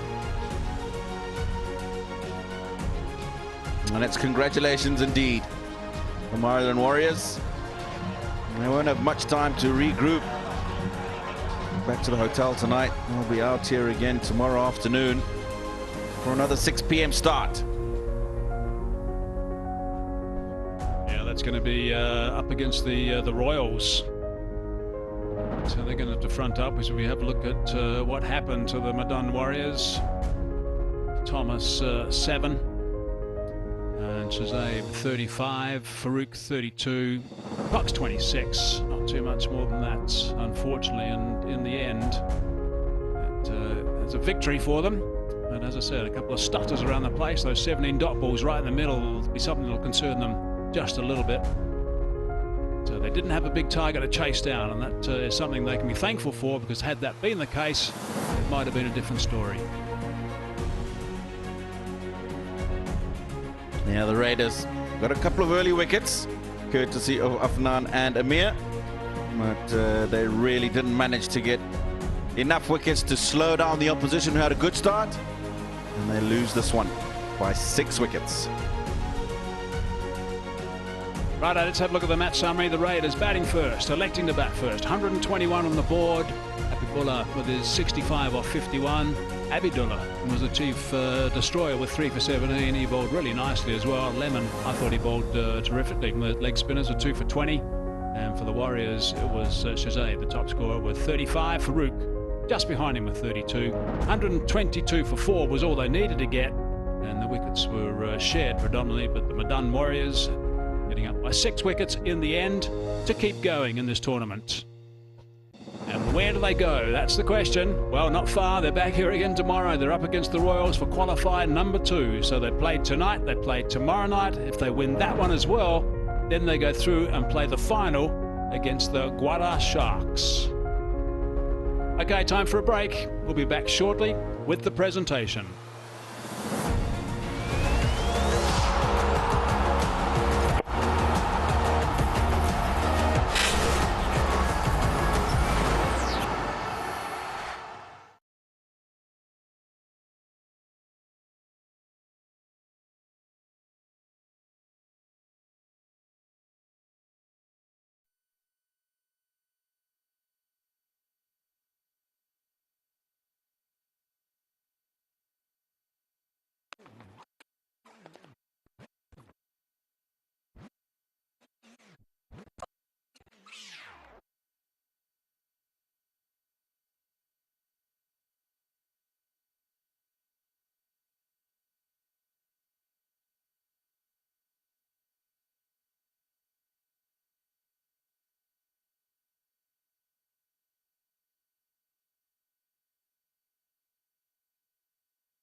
just before we get a chance to have a chat to the winning captains and also hear from the players who, by the way, have been through some media training, all these guys, so they will benefit from that as well. Going to have a quick opportunity to look at the match summary and to look at the Raiders at the top, because they won the toss, elected to bat first, and they only got that 121 mark, not even the completion of the full 20 overs, so disappointing as far as that was concerned. Habibullah was the man who was the top scorer with 65 off 51. Habibullah 3 for 17 off his 4 overs, and Lenham with his leg spin 2 for 20 off his 4. That was impressive stuff, and a couple to Nabil as well. And the Mardan Warriors, 122 for 4 it was, and unfortunately it wasn't enough runs as far as the Raiders were concerned after winning the toss. And Mardan Warriors getting up quite comfortably in the end. Righto, so that's the story. It's now complete at the halfway mark, with Mardan going through to qualifier number 2, and they're up against the Royals, so that's going to be an important game tomorrow. And then of course the winner of that game tomorrow goes through to the final, and that's against the Guada Sharks. Okay, it's time for the presentation. Let's go downstairs and join Secunda. Thank you so much, Hazy, and welcome to the post-match presentation of the Eliminator. And the team eliminated Rawalpindi Raiders, and it is the Mardan Warriors who have qualified to move on ahead into the Pakistan Junior League, and they'll be playing qualifier 2 tomorrow with the Royals. Now, before we give away the awards, I'd like to introduce the presentation party, starting with Mr. Usman Waheed, Director Commercial, Pakistan Cricket Board. Brigadier Jahangir Akram Chima, General Manager, Admin, Pakistan Cricket Board. With him is Lieutenant Colonel Imran Dar on behalf of Inverix Solar Energy. And in the end, Dr. Sobia Ehsan, Head of Medical Department, State Life Insurance Corp. I'll first request Brigadier Jahangir Akram Chima to please step forward and present the PCB Best Batter of the Match cash award of 25,000. And that goes to the captain of Raiders, Habibullah. 65 of 50 up front. Played a good knock. Tried to put the runs on board as a total, but the team couldn't manage to cross the finishing line. But individually, Habib has been good throughout the tournament. I'll now request Lieutenant Colonel Imran to please present the Inverix Energetic Bowler of the Match cash award of 25,000. And this will go to Abidullah for his stats 3 for 17. Brilliant with the ball, as always, and through the tournament for his side, Mardan Warriors. Next up, I'll request Dr. Sobia Ehsan to please present the State Life Best All-Rounder of the Match cash award of 50,000 rupees. And that goes to Shazeb Khan for his 4 catches and 35 with the bat of just 32 deliveries. All these players from the Mardan Warriors played an integral part in the win today. And now I'll request Mr. Usman Waheed to present the Kingdom Valley Player of the Match Trophy and cash award of 100,000. And that goes to 3 for 17, Abidullah. His bowling figures, 3 for 17, help the Mardan Warriors keep Raiders away from getting a big score. And we'll request Abidullah to please have a word with us. Abid, शानदार bowling रही, throughout the tournament consistently perform कर रहे हैं team के लिए. आज एक plan के साथ लग रहा था कि bowling unit आया है, आप लोगों ने उनके स्ट्रेंथ के एरियाज में बॉलिंग नहीं की और इनटू द पिच करते रहे बॉलिंग. तो थोड़ा सा प्लान बताइए, क्या था एज अ बॉलिंग यूनिट आप लोगों का? सबसे पहले तो अल्लाह ताला का लाख लाख शुक्र अदा करता हूँ. फिर उसके बाद जो हमारा प्लान था, समी भाई ने जो प्लान दी थी, वो कैप्टन के साथ जो हमारा डिस्कस हो रहा था, जो प्लान था उस पर बॉलिंग की, विकेट टू विकेट बॉलिंग की, और विकेट थोड़ा सा स्लो था तो बस विकेट टू विकेट बॉलिंग की अल्लाह ताला ने उसमें कामयाबी दी. ना सिर्फ आप बल्कि बाकी स्पिनर्स ने भी बड़ा अच्छा काम किया और आप लोगों ने ओवर नंबर 7 to 15 में उनको बाउंड्रीज नहीं लेने दी. तो ये एक प्लान जो आप लोगों का था, आई थिंक सिचुएशन और कंडीशंस को आपकी team as a bowling unit ज़्यादा बेहतर समझी. तो सबसे पहले तो ये था हमारा कि हमने दूसरी टीम को तक बस 120 रन तक महदूद रखना है. उसमें हमारा यही था कि विकेट टू विकेट बॉलिंग करना है और उस प्लान पे चले और अल्लाह ताला ने कामयाबी दी. चलिए, उम्मीद करते हैं टाइम कम है, कल वापस आना है और रिपीट करनी है performance. Good luck to you. Thank you, शुक्रिया. And congratulations to Abidullah. I'll request now Habibullah, the captain of Raiders, to please come and have a few words with us, the losing captain from the Rawalpindi Raiders. Habibullah, I think batting ने let down कर दिया, क्योंकि पहले भी आपके top order ने perform किया है, लेकिन वो जो फिनिशिंग टच चाहिए पहले बैटिंग करते वो मिल नहीं पा रहा. जी बिल्कुल, स्टार्ट से ही आई थिंक हम लोग जो मिडिल ऑर्डर में वो थोड़ा सा कोलैप्स कर रहा था, उसमें थोड़ा सा इशू आ रहा था. बिल्कुल इन द एंड क्रिकेट आप लर्निंग ही कह सकते हैं, लर्न करेंगे इससे। लेकिन ओवरऑल जगह आप अपना पूरा रन देखते हैं as a team in the tournament अच्छा रहा है, आप लोगों के 3 विन्स थे आउट ऑफ 5 राउंड्स में, यहाँ के थोड़ा सा आज आउट प्ले हो गए ऑपोजिशन से, लेकिन अपना थोड़ा एक्सपीरियंस बताएं as a captain, as a team Pakistan junior league में कैसा आप लोगों ने एक्सपीरियंस लिया, ऑफ कोर्स आपके जो मेंटोर हैं कॉलिन मनरो। जी बिल्कुल, शुरू से हम अच्छा खेलते हुए आ रहे थे। सर जो मेंटोर हैं हमारे कॉलिन मनरो, तो उनसे काफ़ी सीखने को मिला डग आउट में, और उनका एटीट्यूड, जब उन्होंने एटीट्यूड जो क्रिकेटर का एटीट्यूड होता है, और काफ़ी चीज़ें उन्होंने सिखाई एज अ बैटर के बैट्समैन कैसा रहता है, टॉप ऑर्डर स्पेशली जो मुझे काफ़ी वो अच्छा मिला, क्योंकि ख़ुद भी 2018 में सबसे ज़्यादा छक्के मारने वाले, तो मैं तो कोशिश करता था कि हर एक लम्हा और हर एक सेकंड उनसे सीखूं, और overall experience as a captain बहुत अच्छा रहा, काफ़ी चीज़ें सीखने को मिली, अप्स भी आए डाउन्स भी हुए, तो उसमें ये था कि एटीट्यूड नहीं गिरा और एटीट्यूड सेम ही रखा। तो आप ये कहेंगे कि just before leaving the tournament as an individual, as a player, अपने आप को थोड़ा और फाइन ट्यून्ड और थोड़ा सा पॉलिश समझेंगे? जी बिल्कुल, एग्जैक्टली, क्योंकि क्रिकेट की जो लर्निंग है वो कभी ख़त्म नहीं होती, तो इससे और बेहतर करके दिखाएंगे। चलिए हबीब, आपने अपनी बैटिंग से और ओवरऑल आपकी टीम ने बहुत एंटरटेन किया, बहुत मज़ा आया, and better luck in the next season. Thank you, thank you. Captain of the Raiders, now I'll request Abbas Ali, captain of the Mardan Warriors, the winning captain, to please talk to us. Abbas, आप शुरू से कहते आ रहे हैं कि हमारी bowling unit बहुत अच्छी है, तगड़ी है, और वो आपका बॉलिंग यूनिट करके भी दिखा रहा है, और आज भी शायद जीत की वजह मेन यही रही कि आप लोगों ने उनको बैटिंग में उठने नहीं दिया।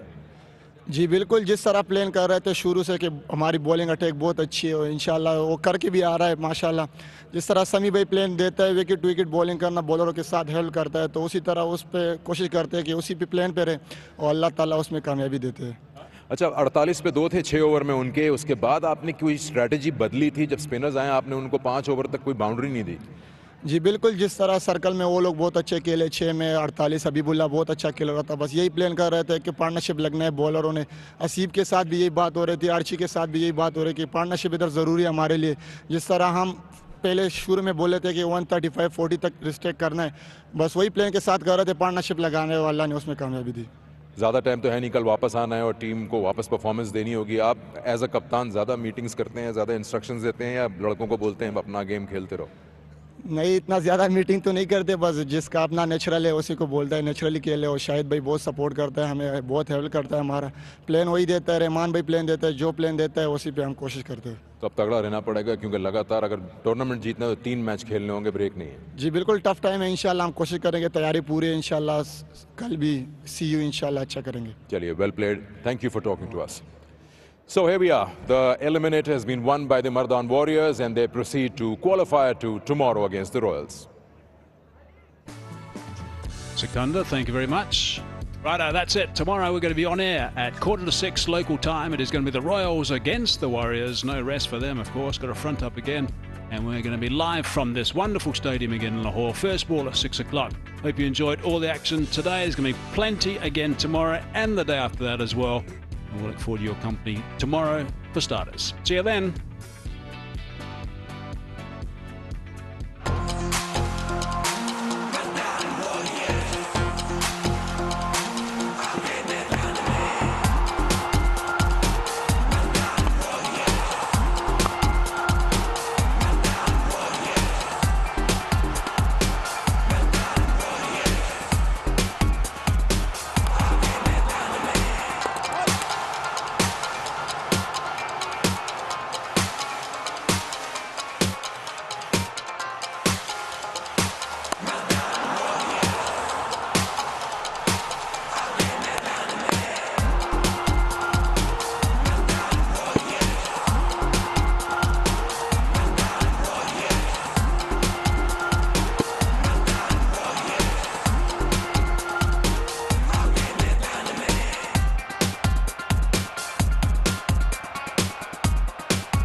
Well, we're done with the eliminator, and Raiders will not be happy with that. Ended up only with 121 with the bat, and the Warriors impressing, of course, with the bat and ball, chasing that down comfortably and winning the match by 6 wickets. Well, the Rawalpindi Raiders are going to say goodbye to the Pakistan Junior League journey. I've got Sana and Dom with me to talk about that match. Sana, end of the road for the Raiders. They showed promise throughout, but tonight it wasn't their night. Yeah, I think they were heavily dependent on the top two batters. We talked about Hassan Isa Khail. He was not able to deliver tonight, but the captain Habibullah, he was able to score some runs, but he didn't find any support with the bat. And I think that was the case. The total was not enough on the board, and thanks to the bowler that Dominic picked, Abdullah. I did, I picked him, but I just think before we look at that, I just thought it was a complete performance. I think we've seen that with the Sharks. I thought the Mardan Warriors turned up in a pressurised game, eliminator, and what did they do? They absolutely nailed every part of it, and that's why they're going to go through to that qualifier too. Well, Abdullah, we spoke about him earlier today, and he delivered completely. He certainly did, and one thing that you know about him, he seems to hit his straps really well. He hits obviously that back of a length, and that's what he did really well with his 3 for 17. I think all the bowlers did really well. Irfan with his 2 for 39, Mohammed Nabil with 2 for 25, 2 for 20 for Archie Lenham as well. But when you look at the way that he bowled, he just really took it to the opposition. And that's what you do. You know, when you're trying to set a target, that's exactly what you do. And it's a good partnership. Yeah, the partnership was pretty good. George Thomas and Shahzeb Khan, they took the attack to the bowlers, and that's how they were able to chase this target down. The 65-run partnership between George Thomas and Shahzeb Khan, that was the key in the chase, because yes, when George Thomas got out early, this partnership played a very important role. I got a little bit excited there. I was telling you about Abdullah before you said about your partnership. We will see Abdullah now because we picked him up at the top of the show. He deserves to be seen. Absolutely. For sure.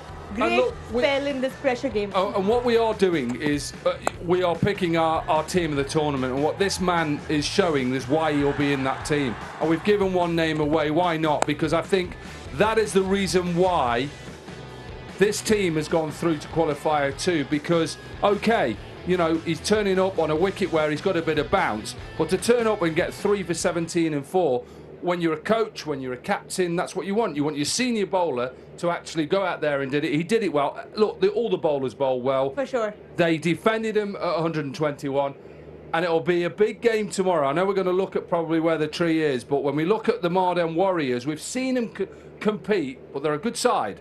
They're a really good side, and we did see Tayyib Tahir getting a hit on his finger. So when Bhavatpur Royals come, there will be maybe a couple of changes, 1 or 2. And with Mardan Warriors, they are peaking at the right time, I feel. They are coming together as a unit, whether it's batting or bowling. You look at the Royals versus obviously the Warriors now in qualifier 2, which is coming up tomorrow. That's such a tough game to pick, because they've both teams have got those, you know, little bits at which they could do it. So this should be an absolute cracker, Roa. For sure, all eyes on tomorrow's game to see which of the two teams will qualify and face the Sharks in the final on Friday. Well, Sana, who are you supporting for tomorrow's game? Both teams just as strong. Yeah, I think we'll just wait for the team news a little bit. Also, I would also want to know what players are available for selection. But I do think both teams look really pretty even for now. Dominic? I'm going to give you a quite easy answer. The Royals will play the Sharks in the final. Well, wonderful. You've been pretty good with your predictions so far. So let's see what happens tomorrow. An important game for everyone. So do join us. That's all from us here. Until then, good night.